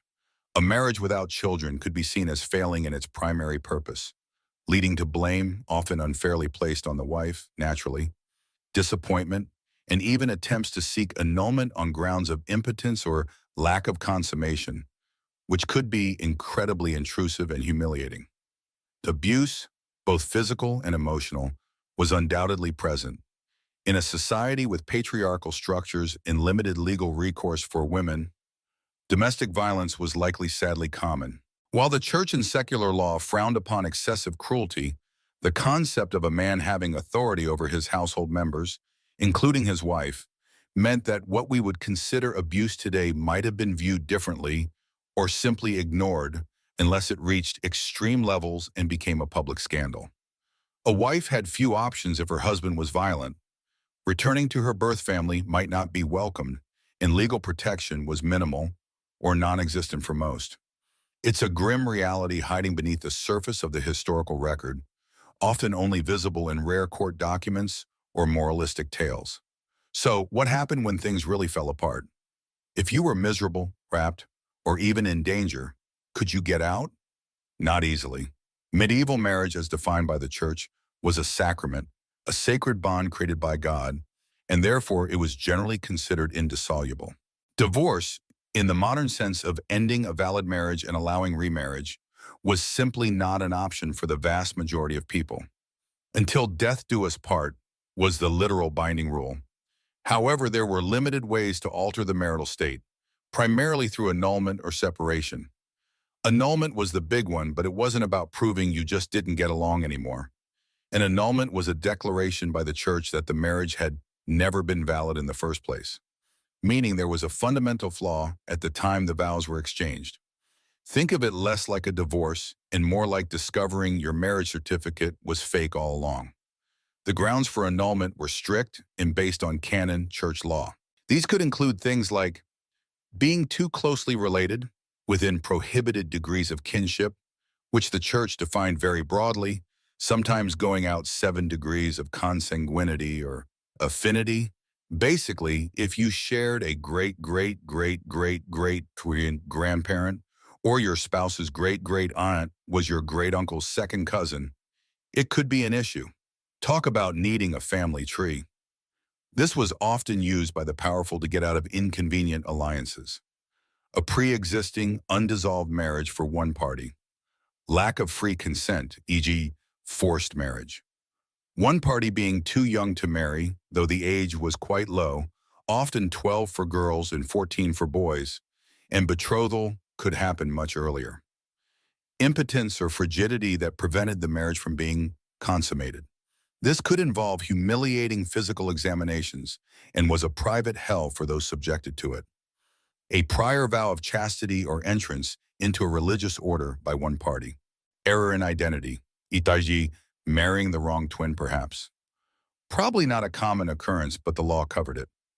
Knowing about certain impediments, like close kinship, and deliberately concealing them. Seeking an annulment was a complex, expensive, and lengthy process that involved petitioning the church courts. You needed evidence, witnesses, and often needed to travel to ecclesiastical centers. This immediately put it out of reach for most peasants and even many townspeople. It was primarily an option for the wealthy and powerful who could afford the legal maneuvering and whose marriages had significant political or economic consequences. For them, finding a distant cousin they happened to share with their spouse could be a lifeline. Imagine the dinner party conversation. Darling, isn't it fascinating that your mother's uncle's wife's sister is also my father's aunt's husband's brother? Looks like we might be too related to be married. What a coincidence. Wink, wink. Even if an annulment was granted, it didn't necessarily erase the past. Children born during the marriage might be declared illegitimate, impacting their inheritance and social standing. So it was a drastic step, only pursued when the stakes were very high or the grounds were undeniable. For the average person, if things were truly unbearable but no grounds for annulment existed, the only formal option was a separatio e mensa et thoro, a separation from bed and board. This was like a legal separation today. The couple remained married in the eyes of the church and law, but they were permitted to live apart. They could not remarry. This offered relief from living together, but didn't free either party to pursue a new life or a new partner. It was essentially a legally sanctioned state of limbo.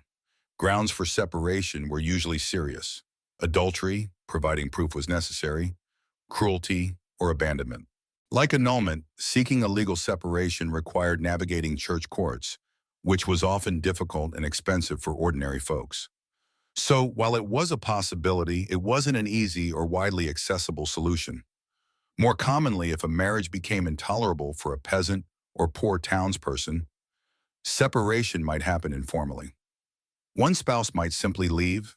A husband might abandon his wife and children to seek work elsewhere and never return. A wife might flee back to her family if they would take her, or try to make her own way in a society that offered few resources for single women, especially those with children. These informal separations offered no legal protection or rights. The abandoned spouse was still legally married, could not remarry, and faced immense hardship. Death was, perhaps morbidly, the most common way for a medieval marriage to end permanently and allow for remarriage. Given the lower life expectancies, particularly for women due to childbirth risks, and the prevalence of disease, famine, and violence, becoming a widow or widower was a common experience. This freed the surviving spouse to seek a new partner, often quickly, given the economic necessity of partnership. A widow, especially one with property or a business, was often a desirable match, though her legal rights regarding inheritance and remarriage could be complex and limited depending on local law and custom. A widower needed someone to run the household and care for children. This inability to easily end a marriage, even a terrible one, is a mainstream historical fact and a fundamental difference from most modern Western societies. Marriage was a lifelong commitment enforced by powerful religious and legal institutions, with very narrow exceptions. A quirky tidbit related to annulment grounds and kinship. The Church's rules on consanguinity, blood relation, and affinity, relation through marriage, became so complex and could be traced so far back that finding some form of prohibited relationship between almost any two noble families wasn't impossible if you looked hard enough. This made the rule a useful tool for the powerful, a way to dissolve politically inconvenient marriages under the guise of piety. It was essentially a loophole for the elite, demonstrating how medieval laws, while seemingly universal, could be applied very differently depending on your social standing. Imagine hiring a medieval genealogist detective solely to dig up distant relatives you share with your spouse. Ah, yes, Lord Reginald, I've found it. Your great-great-grandmother's foster sister married her baker, and his nephew once shared a ditch with your wife's ancestors 7 generations back. Clearly a divinely prohibited union. Historians still argue whether informal separation or abandonment was a relatively common if undocumented reality for ordinary people trapped in unhappy marriages, or if the social stigma and economic hardship made it a rare and desperate act. Were medieval communities more tolerant of de facto separation than the formal laws suggested, or was the pressure to maintain the appearance of marriage overwhelming? The lack of detailed records for the vast majority of the population makes it difficult to definitively know how often couples simply stop living together without legal permission. So, you're in your medieval marriage. Maybe it's a decent, working partnership. Maybe you've even found some affection or companionship over time. Or maybe it's a daily struggle, a source of stress and unhappiness. But divorce isn't a word in your vocabulary. You make do, you endure. You find solace in faith, in community, in your children, or simply in the grim determination to survive another day. The dreams you had before the wedding, the hopes for partnership or even love, are now tempered by the harsh realities of daily life, shared challenges, and the knowledge that this is your path until death opens the only true exit. It's not a fairy tale ending, or even an easy middle, but it's the reality of being bound together in the medieval world.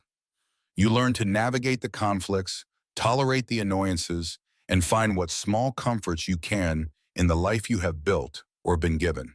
So you're navigating the choppy waters of your medieval marriage, a vessel perhaps sturdy from necessity, but maybe creaking under the strain of incompatibility, poverty, or just plain boredom. The legal and religious knots binding you are tight, death being the most reliable escape clause, as we gently noted. But human hearts and bodies, as they are wont to do across all centuries, sometimes yearn for connections, comfort, or simple physical relief outside the sanctioned confines. This brings us to the rather complex and often messy reality of love, or at least sex and companionship, found beyond the marriage bed in the medieval world. Despite the Church's relentless preaching on monogamy and the sinfulness of the illicit relations, people were, well, people. Adultery was a constant concern and a common theme in moralistic tales, sermons, and legal records. For a woman, being caught in adultery was ruinous. It could lead to severe punishment, including public humiliation like being paraded through town or forced to wear a badge of shame, repudiation by her husband, though this didn't allow him to remarry unless he pursued an annulment based on her infidelity, which was complicated, and social ostracism.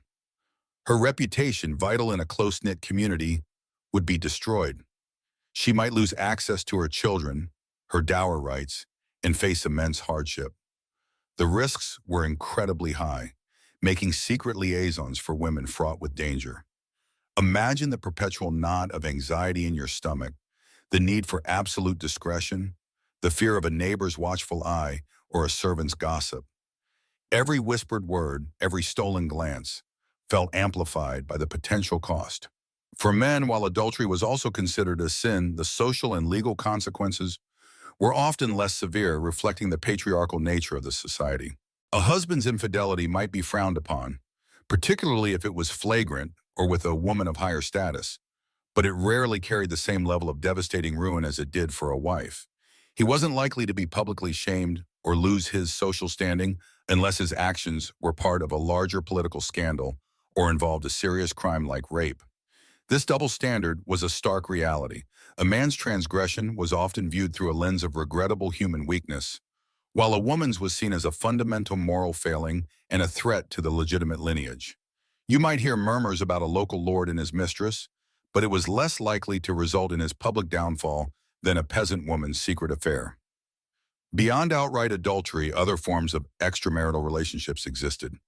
Concubinage, particularly among the wealthy and powerful, was a known, if not always officially sanctioned, practice. A man might take a concubine, often a woman of lower social status, and maintain a household with her separate from his legal wife. These relationships could last for many years, and even produce children. Although the legal status and inheritance rights of concubines and their children were precarious compared to those of a legal wife and legitimate heirs. Think of it as a medieval side piece, but sometimes a remarkably stable and recognized one within certain circles, especially if the legal wife failed to produce heirs or if the husband was away for long periods, say on campaign or pilgrimage.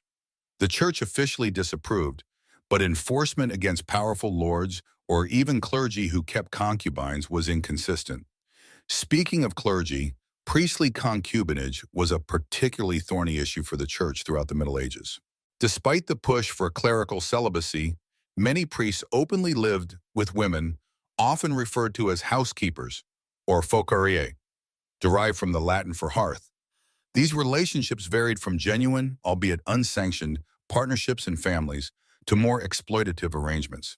Efforts by church reformers to stamp out priestly concubinage faced significant resistance, not just from the clergy themselves, but sometimes from parishioners who preferred their priest to have a stable domestic arrangement, seeing a household run by a woman as more respectable than a priest who might seek relationships elsewhere. It's a slightly quirky detail, this open secret of priests defying celibacy vows, highlighting the gap between ideal and reality in medieval life. Imagine your local priest preaching about the sanctity of marriage and condemning adultery, then going home to his long-term housekeeper and their children. It certainly adds a layer of cognitive dissonance to Sunday sermons. Prostitution was another facet of relationships outside marriage, though again, it wasn't about love in the romantic sense. In many towns, prostitution was not only tolerated, but sometimes regulated by municipal authorities. Brothels existed, often in specific areas of the town, and might even be municipally owned or licensed. This regulation was partly an attempt to control disease and disorder, but also reflected a pragmatic view that prostitution was a necessary evil that diverted men's desires away from respectable women. It was seen by some as a way to protect the virtue of maidens and married women, essentially channeling illicit desire into a contained, less disruptive sphere. Life for medieval sex workers was undoubtedly hard, dangerous, and stigmatized, despite the occasional official tolerance. They were vulnerable to exploitation, violence, and poverty. Historians still argue whether the regulated brothels in towns were a genuine attempt at public health and order, or simply a way for authorities to profit from human vice. Were they protectors of public morality by providing an outlet, or exploiters of marginalized women? The debate reflects the complex and often contradictory attitudes towards sex and relationships in the Middle Ages, simultaneously deeply moralistic and surprisingly pragmatic. Then there were the less formal, more clandestine relationships that defied any category. Two unmarried people living together outside legal bonds, which was socially difficult and often frowned upon, or secret affairs between individuals, where neither was married, but couldn't marry for various reasons: lack of means, family disapproval, etc. These relationships lacked legal protection and social recognition, existing in a precarious state, vulnerable to gossip and interference. The risks associated with these extramarital relationships, beyond the social and legal, included the very real possibility of violence, either from jealous spouses, angry family members, or legal authorities. For women, unwanted pregnancy was a constant threat, leading to potential infanticide, a desperate and tragic crime, abandonment of the child, or immense shame if the birth became known. There were no convenient pharmacies selling medieval birth control, and certainly no discreet clinics. Methods were crude, often ineffective, and sometimes dangerous. So, while marriage was the primary sanctioned avenue for partnership, family, and social stability, the realm of love, or relationships outside marriage, was a shadowy but undeniably present aspect of medieval life. It was a world of whispers and secrets, of stolen moments and high stakes, often dictated by double standards and harsh consequences, especially for women. It wasn't about finding romantic love for the most part, but rather about desire, necessity, convenience, or sometimes perhaps a genuine but forbidden connection that defied the rigid social structure. Think back to the lack of privacy we discussed earlier, the shared homes, the village watchful of your every move. Maintaining a secret relationship would have been incredibly difficult. You couldn't just text your paramour, "Meet me behind the barn after dark." Communication was tricky, opportunities for discreet meetings were rare, and the risk of being seen or overheard was ever present. Imagine trying to sneak out after everyone in your single-room hut is asleep, or finding a plausible excuse to be somewhere you shouldn't. It required immense caution and ingenuity, and even then, discovery was always a possibility. A neighbor seeing you talking a little too long by the well, a servant noticing a hidden gift, a child repeating something they shouldn't have heard. The risks were woven into the fabric of daily life. Despite the dangers, these relationships persisted because, well, life was hard, and people sought comfort and connection where they could find it. Maybe your arranged marriage was loveless, or your spouse was unkind. Maybe you were simply drawn to someone else. The emotional landscape of the Middle Ages, while different in its outward expression and social constraints, wasn't devoid of complex feelings, desires, and attractions that didn't fit neatly into the prescribed boxes of marriage and celibacy. Consider the influence of cultural narratives, like the burgeoning tradition of courtly love, particularly among the aristocracy. While often idealized and theoretically unconsummated, courtly love celebrated passionate, often adulterous, relationships between knights and married noblewomen. This literary tradition, explored in poems and romances, glorified intense emotion and devotion outside of legal marriage, creating a cultural space where such feelings were not only possible, but even elevated, at least in art. It's a fascinating contrast to the harsh realities faced by a peasant caught in an affair. One exists in refined poetry and noble courts, the other in potential public shame and punishment. This dual perspective highlights how different medieval societies, or at least different social strata within them, could view illicit relationships. So, the medieval world offered a range of options, or more accurately, realities, for relationships beyond the sanctioned marriage. There were the pragmatic, often exploitative, realms of concubinage and prostitution, the dangerous and forbidden world of adultery, and the perhaps rarer, more fragile instances of genuine affection found against the tide of social norms. None of these were easy paths, and all came with significant risks. They serve as a reminder that while institutions like the church and law define the ideal, the messy, unpredictable nature of human connection continued to find ways to manifest itself, sometimes in the most unlikely and perilous circumstances. You wouldn't find a profile on a dating app saying, "Seeking discreet encounter, must be good at clandestine meetings and avoiding pitchforks." The risks were too high, the privacy too low, but the fundamental human drive for intimacy, connection, and physical comfort remained, pushing people to seek it in the hidden corners of their strictly ordered world. It wasn't the romanticized, idealized love you might see in stories. And it certainly wasn't an easy way out of a bad marriage, but it was a reality for some, a testament to the ways human desires stubbornly refuse to be fully contained by religious doctrine or social decree. You learn to navigate the complexities of relationships, sanctioned or otherwise, in a world where the stakes are always high. So you've seen the various ways people navigated the complex landscape of relationships in the Middle Ages, including the shadowy paths outside the sanctioned bonds of marriage.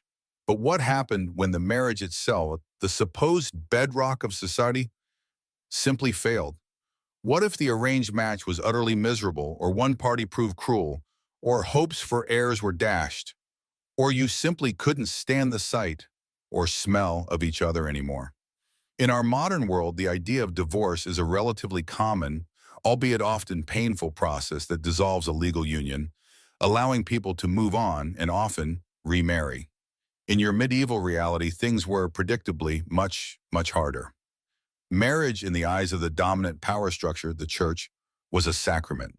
It was divinely ordained, a sacred union intended to last until death.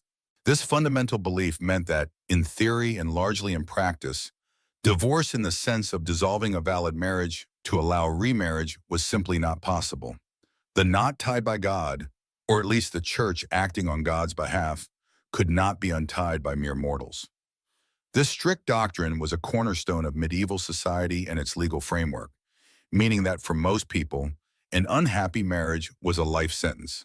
Imagine the sheer weight of that, day after day, year after year, with no realistic prospect of escape except for the Grim Reaper himself. It makes those arguments over whose turn it was to muck out the stable seem less trivial, doesn't it? However, there were limited, specific, and often incredibly difficult routes that could lead to the formal ending of a marital cohabitation, if not the dissolution of the bond itself. The primary mechanism was not divorce but annulment. By an annulment handled by the ecclesiastical courts, the church's legal system, wasn't about saying the marriage had failed, but rather that it was never valid in the first place. Think of it as pretending the whole thing never legally happened because of some fundamental flaw existing before or at the time of the ceremony.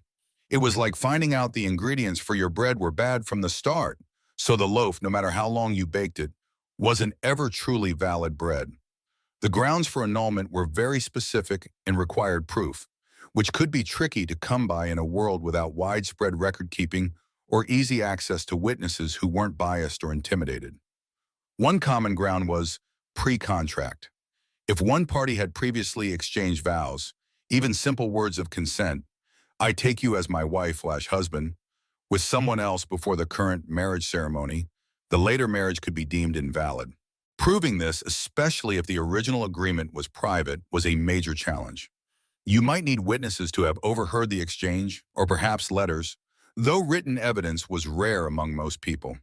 Another frequent, and sometimes cynically exploited ground, was consanguinity, being too closely related by blood, or affinity, being too closely related by marriage. The church had complex and far-reaching rules about forbidden degrees of kinship for marriage, sometimes extending to 7 degrees of cousins, though this was later relaxed. Given the relatively small gene pools in many communities and the difficulty tracking family trees precisely, it wasn't uncommon for people to unknowingly marry someone who was technically a distant relative. For the powerful, proving consanguinity could be a convenient way to get out of a politically inconvenient marriage or prevent a rival's union. Imagine the local lord suddenly discovering, with the help of a genealogist perhaps less scrupulous than his modern counterpart, that his wife's great-aunt once married his second cousin's uncle twice removed. Voila! Potential grounds for annulment, assuming he could convince the court. Impotence or non-consummation was another valid reason for annulment. If a marriage was not physically consummated, the church considered it incomplete.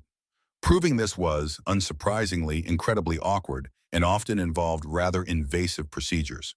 The court might order a physical examination of the parties or require witnesses to testify, sometimes even neighbors who might have been listening suspiciously on the wedding night. Remember that lack of privacy? Historians still argue whether the difficulty of proving non-consummation was a deliberate feature of the law to discourage annulments, or simply a reflection of the limited medical and legal tools available?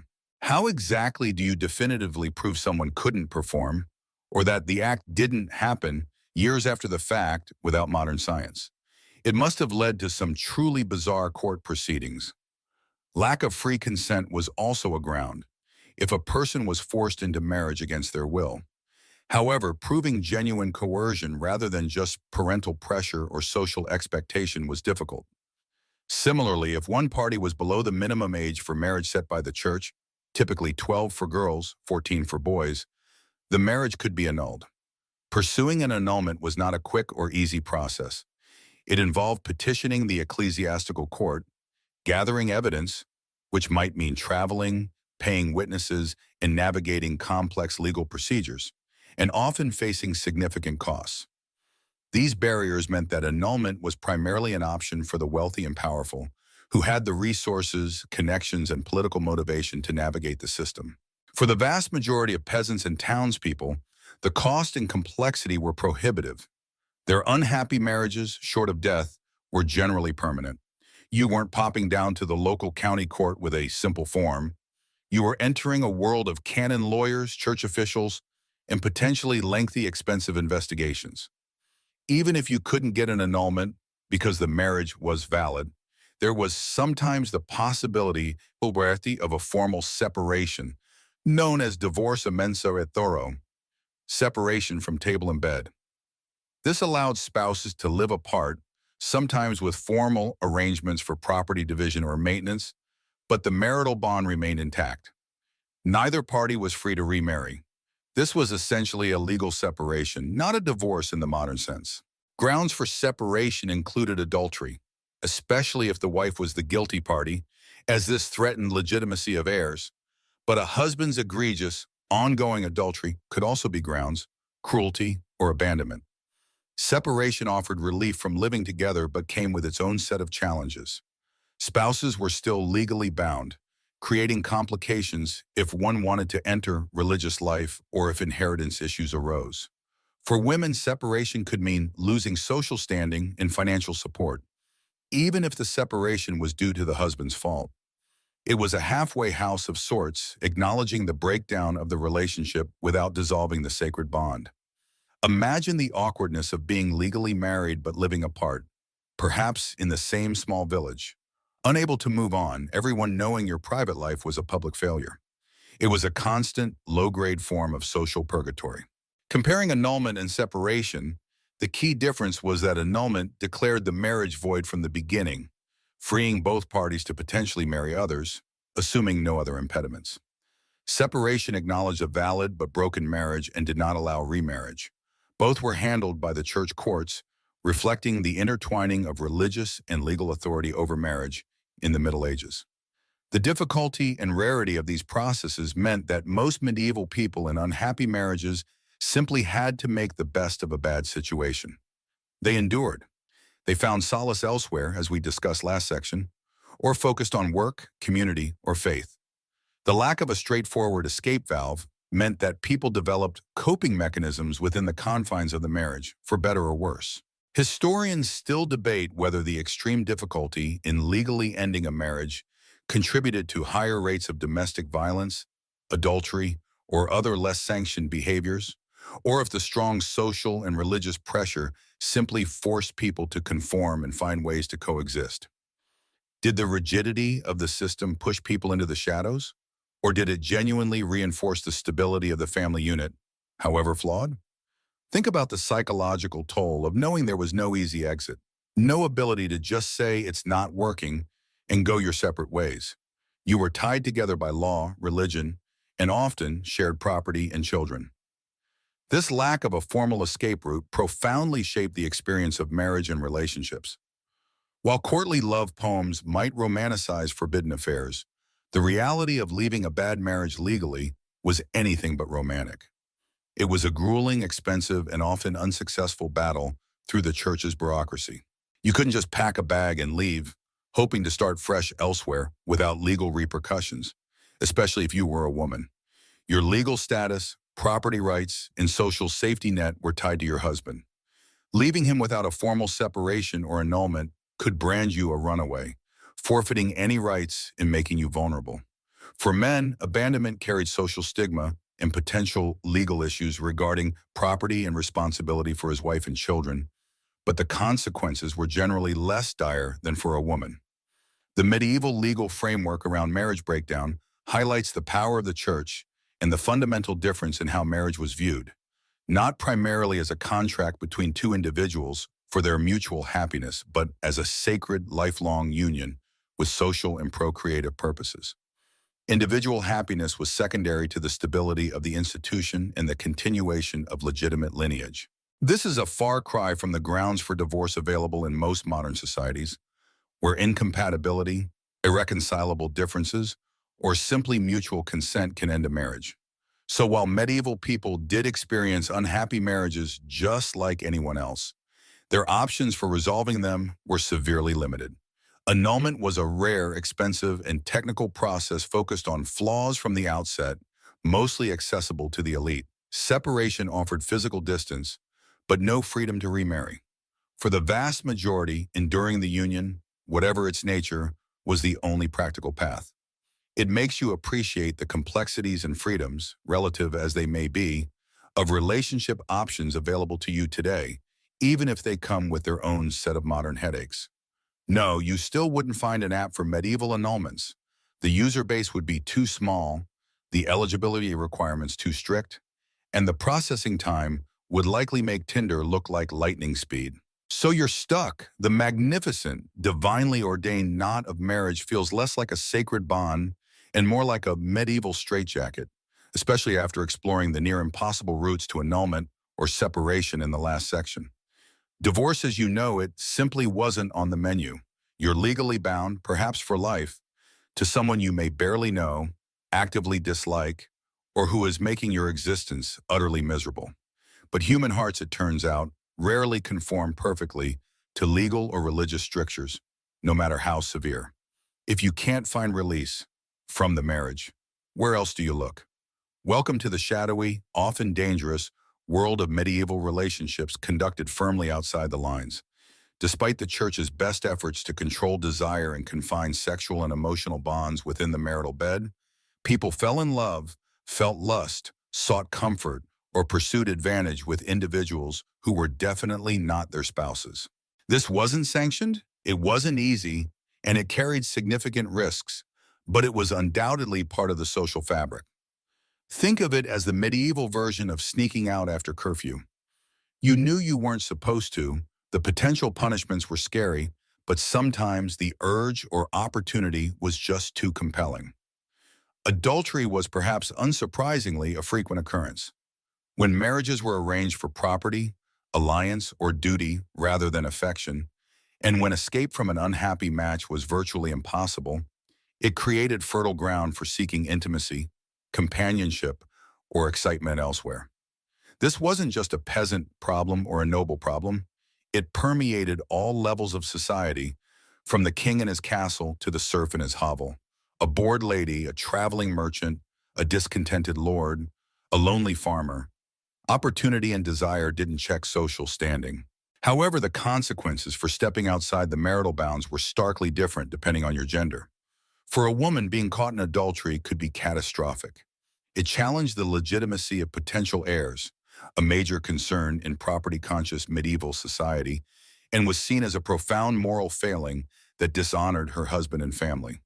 Legal punishments varied widely depending on the region and time period, but they could include public humiliation, like being paraded through the streets, fines, forced penance, or even more severe physical punishments in some places.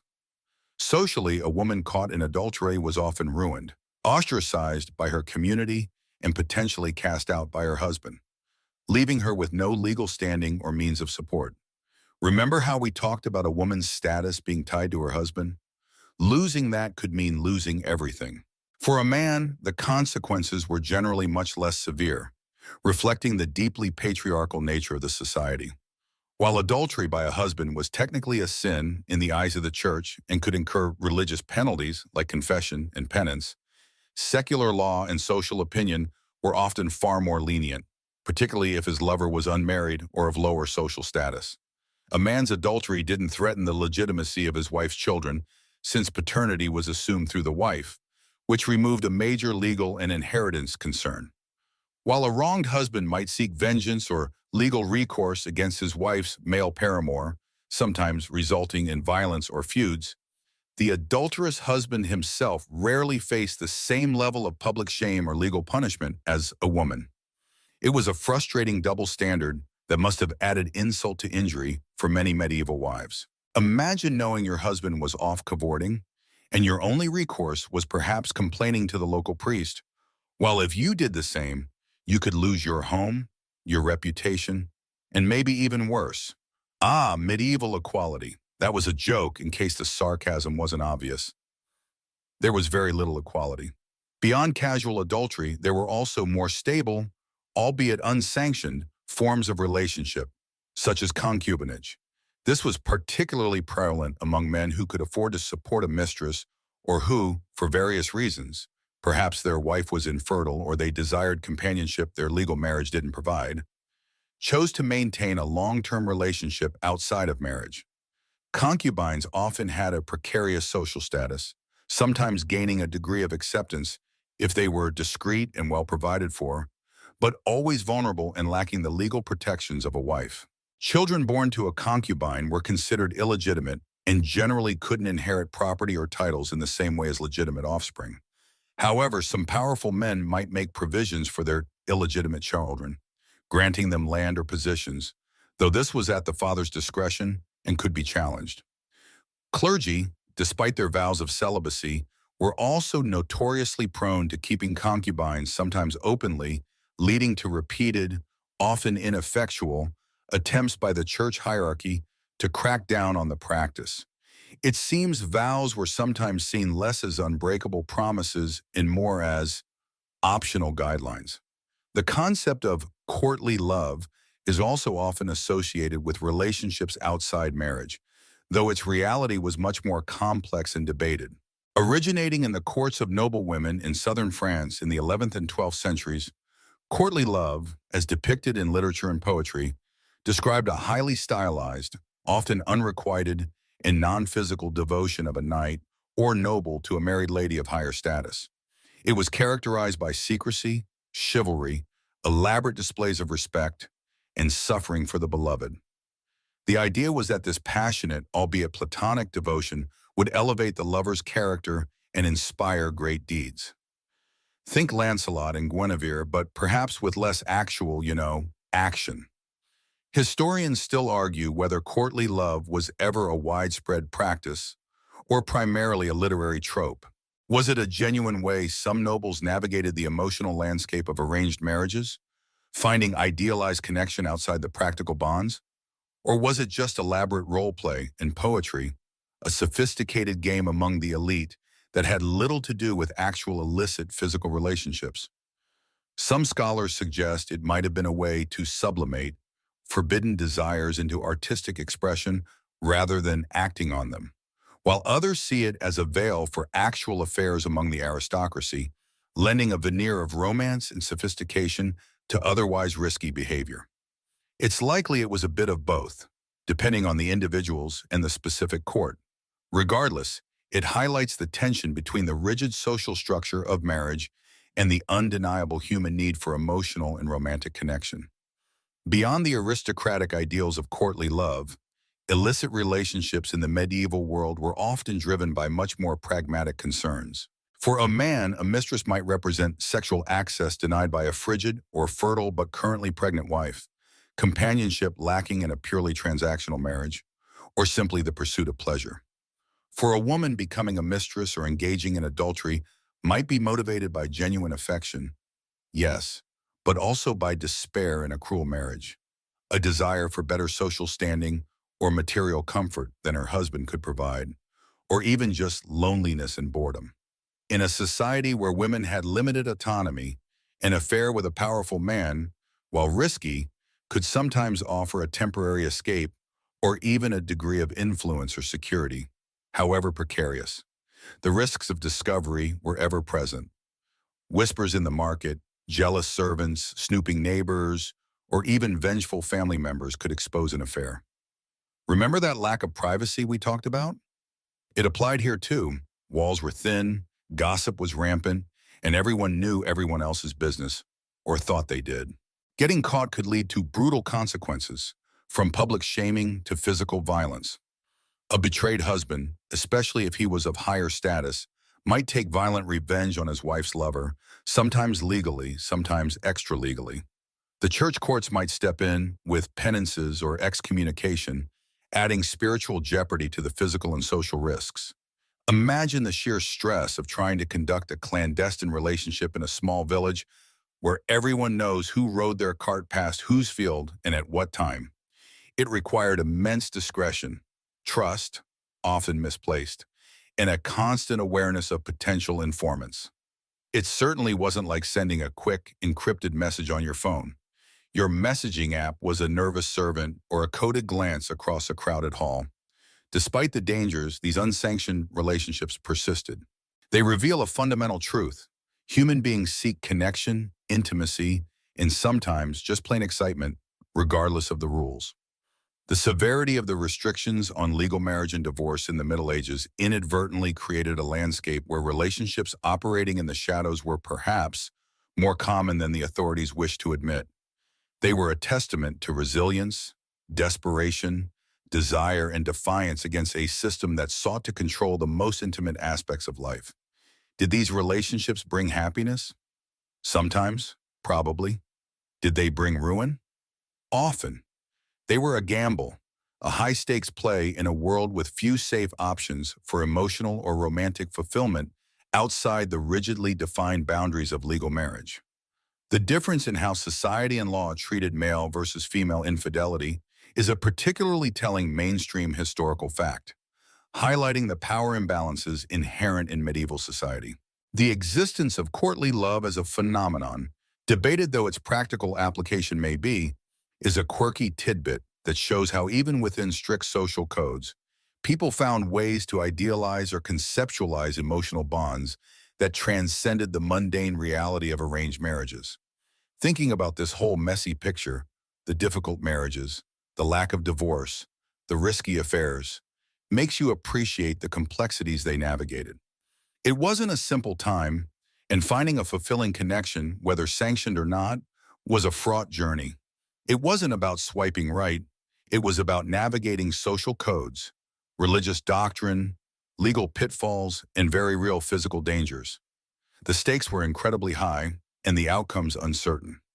It's a reminder that while the forms of relationships change across history, the underlying human desires and dramas remain remarkably constant.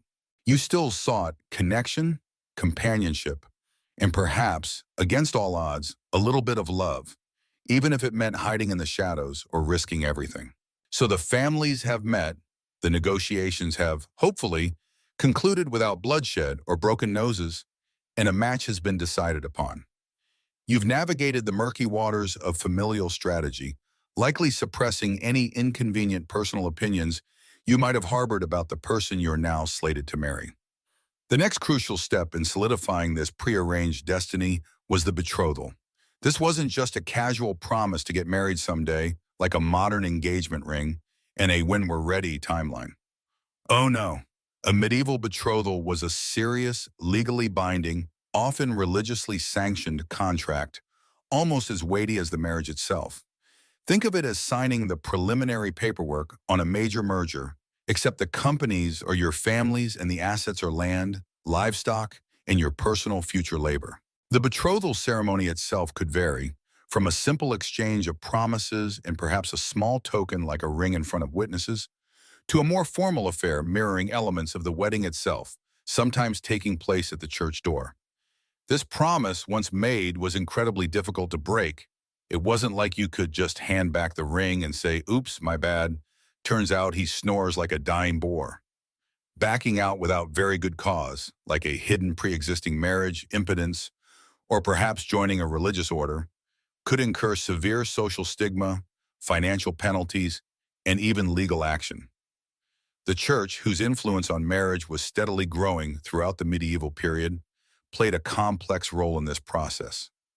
While familial and economic considerations were the de facto drivers for most marriages, The church was increasingly asserting marriage as one of the seven sacraments, a sacred, indissoluble union ordained by God. This brought a new layer of complexity, particularly around the issue of consent. Canon law, church law, held that for a marriage to be valid, it required the free consent of both parties. Not just parental consent, mind you, but the consent of the actual individuals getting married. This created a fascinating tension. You have the deeply ingrained social system where parents hold immense power, and marriages are strategic alliances, running headfirst into church doctrine saying your I do is the real deal. So did this mean you could finally tell your parents, actually, I'd rather not marry Cuthbert with the lazy eye and the unfortunate cheese-making hobby, and the church would back you up? Well, in theory, yes. A couple could, in some interpretations of canon law, marry themselves simply by exchanging vows de praesenti, meaning in the present, i.e., I marry you now, before witnesses, even without parental consent or a priest. This was often called a clandestine marriage. However, the practical reality was often very different. While such a marriage might be considered valid in the eyes of in potentially the church courts, it would likely be a disaster socially and economically. Remember the power of families and communities we discussed? Marrying without parental blessing could mean disinheritance, being cast out, and facing the wrath of powerful families whose plans you just thwarted. So while the option for individual consent technically existed according to canon law, exercising it often came at an incredibly high price. Historians still argue whether the church's emphasis on individual consent genuinely empowered medieval people or primarily served to bring marriage under church jurisdiction, with most people still feeling compelled by social and familial pressures regardless. The debate is whether this was a real path to autonomy or a legal loophole rarely exploited without severe consequences. After the betrothal, preparations for the actual wedding would begin. This involved announcing the upcoming marriage, a practice known as publishing the banns. This was done publicly, often during church services, for 3 consecutive weeks, giving anyone who knew of a reason why the couple shouldn't marry, like a pre-existing marriage, too close a blood relationship, or being clergy, a chance to speak up. It was sort of the medieval version of checking Facebook for relationship status before things get serious, but with higher stakes and a less friendly interface. You didn't want to find out your intended was secretly married in the next village after the ceremony. The wedding ceremony itself often took place not inside the church initially, but in front of the church door. This symbolically represented the couple entering into a new legal and social status before the community and the church. It was outside, open, visible. Everyone could see and hear the vows being exchanged. The priest would often bless the couple, witness the vows, and perform rituals like the joining of hands and the blessing of the ring. The ring itself was a significant symbol, representing eternity and the binding nature of the promise. Following the ceremony at the church door, the wedding party might process inside the church for a nuptial mass, if it was available and they could afford it, adding the full religious blessing to the union. The type of ceremony and level of formality varied greatly depending on social status and local customs. For peasants, it might be a relatively simple affair, witnessed by neighbors. For nobility, it was a grand spectacle involving many guests, elaborate clothing by medieval standards, and significant display of wealth. The wedding attire wasn't the pristine white gown universally adopted much later. Medieval brides wore their best dress, whatever color that might be, often adorned with ribbons, flowers, or other decorations. Grooms also wore their finest clothes. The emphasis was on looking respectable and perhaps displaying whatever limited finery the families could muster. Imagine trying to look your best in a dress you wear regularly for chores, just slightly spruced up. It adds a certain je ne sais quoi of practicality to the romance, doesn't it?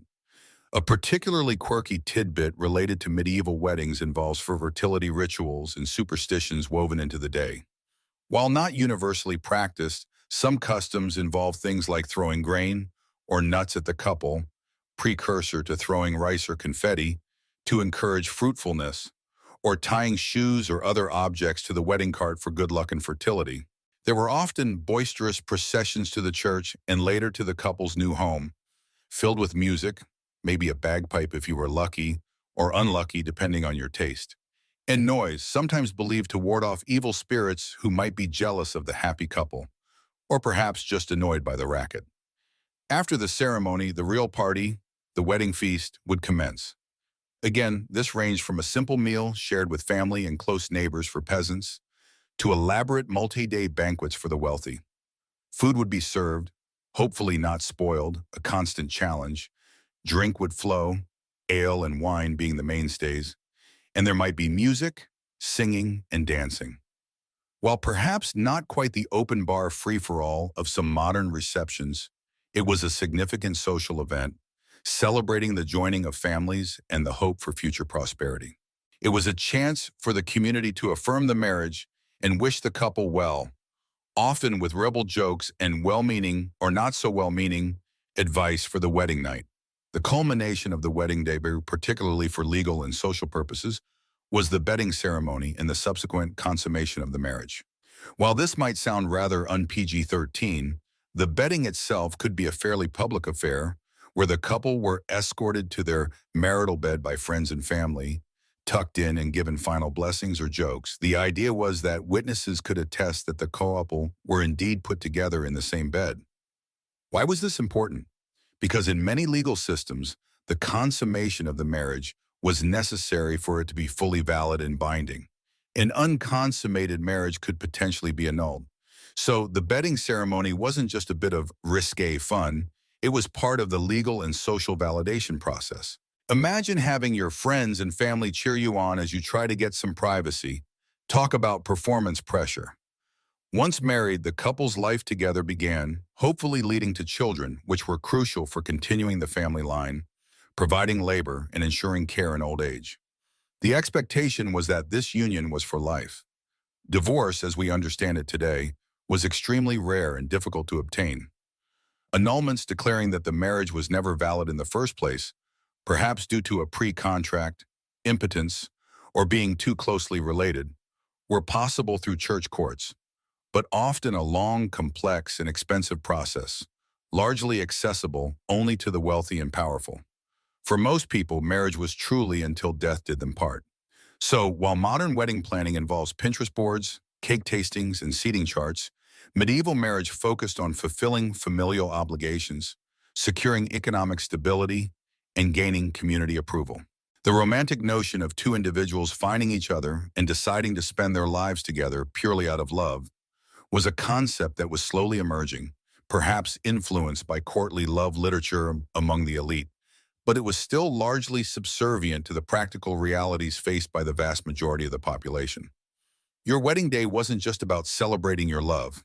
It was about celebrating a successful negotiation, a solidified alliance, and the hope for a stable future for your family. It was a practical affair with religious and social layers, a far cry from the highly individualized, romantic ideal we often hold today. So, you've done it against whatever odds of fate, family plotting, or lack of personal enthusiasm. You are married. The feast is over, the bedding ceremony complete, hopefully without too much heckling, and you wake up perhaps next to someone you barely know, or perhaps someone you've known your whole life but suddenly see in a profoundly different light. The romance of the slightly awkward wedding ceremony quickly gives way to the stark reality of daily life in the medieval world. Forget honeymoon suites or leisurely breakfasts in bed. Your new reality involves getting up before dawn and facing a world that smells perpetually of wood smoke, damp earth, and various forms of animal and human waste. Ah, married bliss. Your new home, depending on your social standing, is likely small, dimly lit, and crowded. If you're a peasant, you might be living in a simple hut shared not only with your spouse and future children, but potentially also livestock like chickens, or even a pig for warmth and security. Privacy, a concept that simply didn't exist.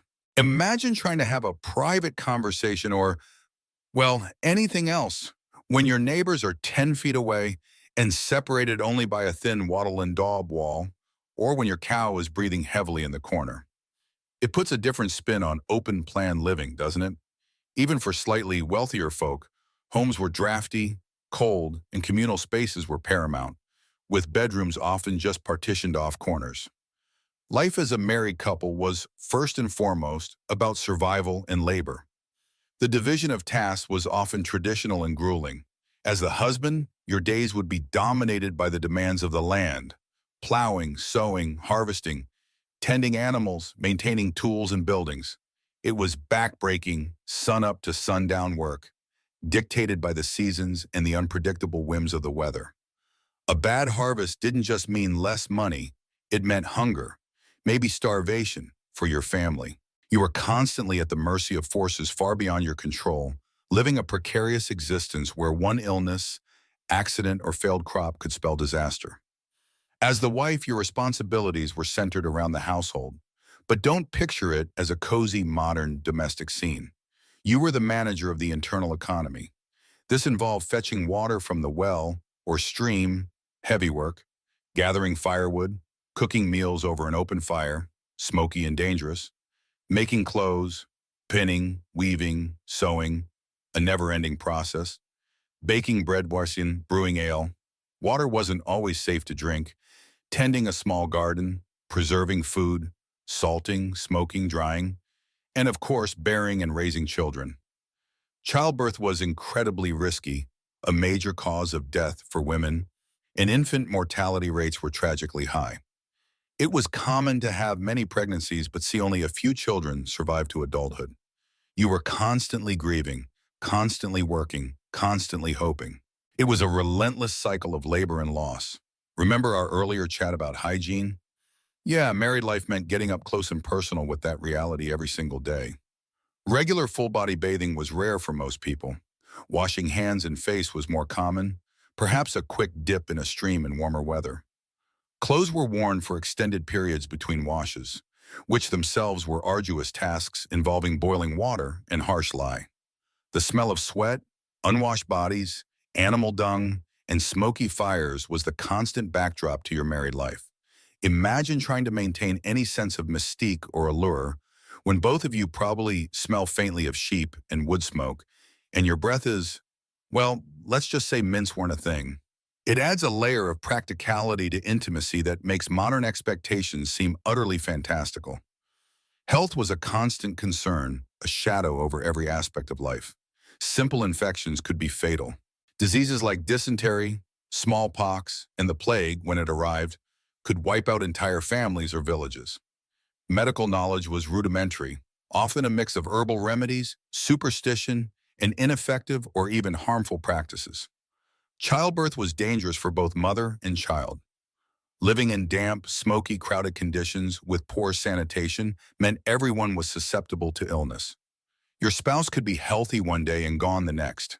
This ever-present threat undoubtedly shaped relationships, perhaps fostering a deep, if unspoken bond forged in shared vulnerability, or perhaps adding to the stresses and anxieties.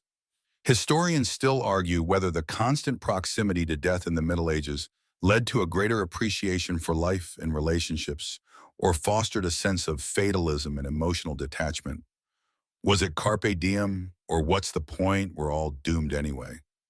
Probably a bit of both, depending on the day. Within this challenging environment, what about affection and intimacy?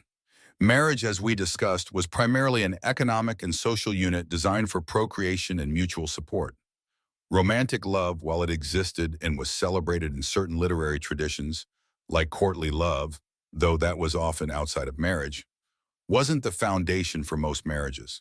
However, living and working together day in and day out, facing hardships together, raising children together, sharing the small joys and large sorrows, this undoubtedly fostered deep connections, companionship, and often genuine affection.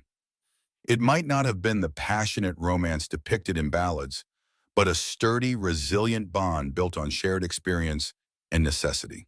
Think less Romeo and Juliet, more practical business partners who eventually grew to tolerate, then appreciate, and maybe even love each other. The church heavily influenced views on marital intimacy. While marriage was a sacrament, sex within marriage was primarily sanctioned for procreation. Sexual acts for pleasure alone were often frowned upon or considered sinful. There were even guidelines on which days and times were appropriate for intercourse. e.g.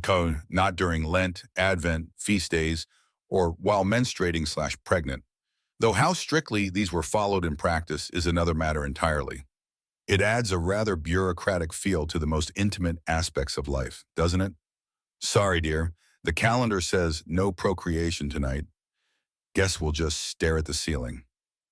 A truly quirky tidbit from some medieval penitentials, manuals for priests hearing confession, includes very specific, sometimes bizarre penances for various sexual acts, even within marriage, highlighting the complex and often puritanical views held by some churchmen. Despite the strong social and religious pressure to stay married, conflict and discord were, of course, realities. Marital unhappiness wasn't grounds for divorce.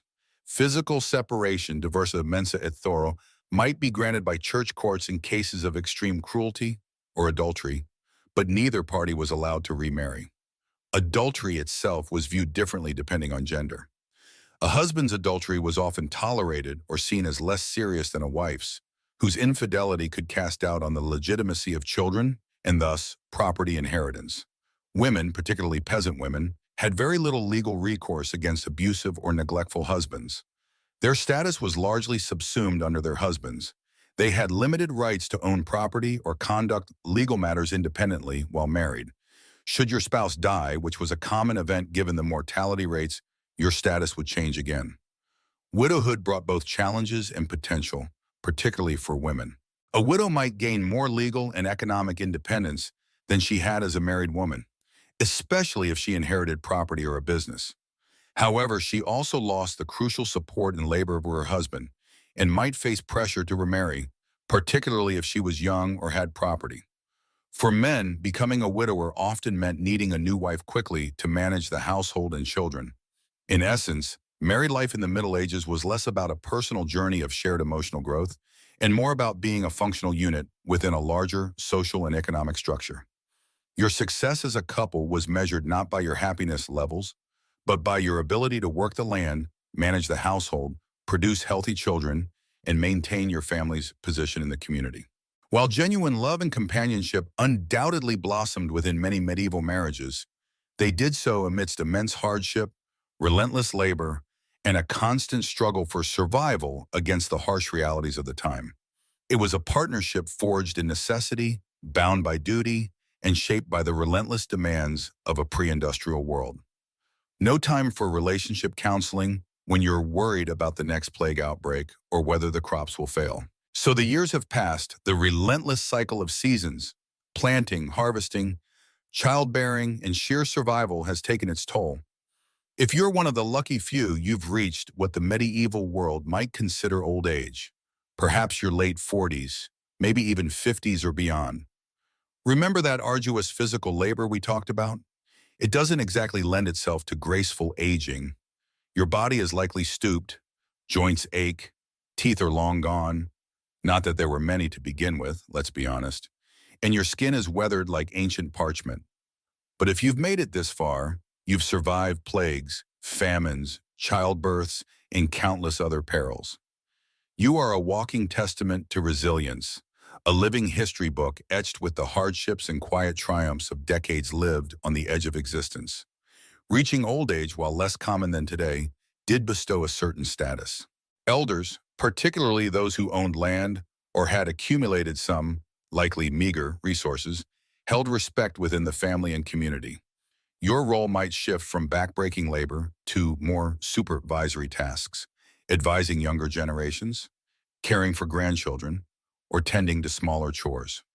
You become the keeper of traditions, the source of practical knowledge about farming, healing herbs, or predicting the weather, often with questionable accuracy, but hey, it's better than nothing.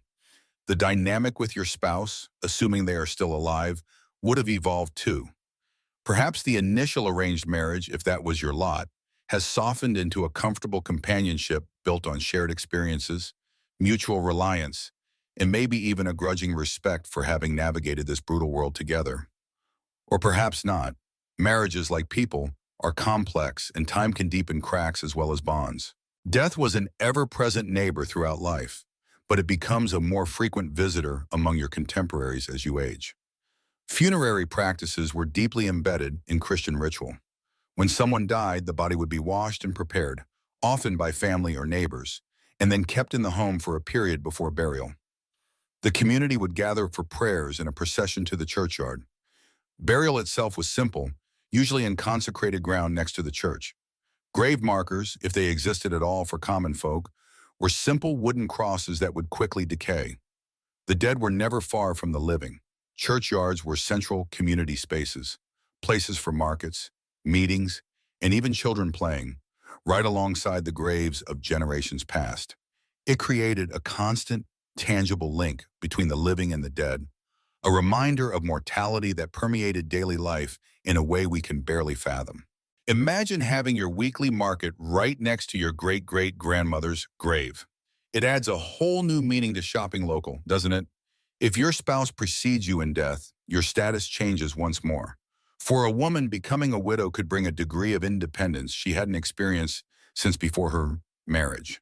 She might inherit property, manage a business, or even make legal decisions. Rights often curtailed for married women under the legal concept of coverture, where a wife's legal identity was subsumed by her husband's. This newfound freedom was often balanced by immense challenges: managing the farm or workshop alone, raising children without a partner's labor and income, and facing potential pressure from relatives to remarry, to secure property, or provide a male figure for the household. For a widowed man, the need was often more immediate. Who would manage the household, cook, clean, spin, and care for the children? Men typically remarried relatively quickly, driven by practical necessity rather than romantic longing. The relationships forged in the crucible of medieval life, whether born of arrangement or affection, left their mark not just on individuals but on the very fabric of society. They were the bedrock of the economy, the primary unit of production and consumption. They were the means by which property was passed down, lineages were continued, and social order was maintained. While we might romanticize notions of chivalry and courtly love, which, remember, were often literary ideals divorced from the reality of everyday life, the true legacy of medieval relationships lies in their practicality, their resilience, and their fundamental role in keeping communities afloat. These were partnerships built not on whispered sweet-nothings and moonlit strolls, unlikely given the lack of streetlights and general safety, but on shared labor, mutual support, and the common goal of survival. Historians still argue whether the overwhelming emphasis on practicality and social structure in medieval marriages stifled genuine emotional connection, or if deep affection and love were simply expressed differently, perhaps through acts of service, shared resilience in hardship, and the quiet comfort of a long shared life rather than grand declarations.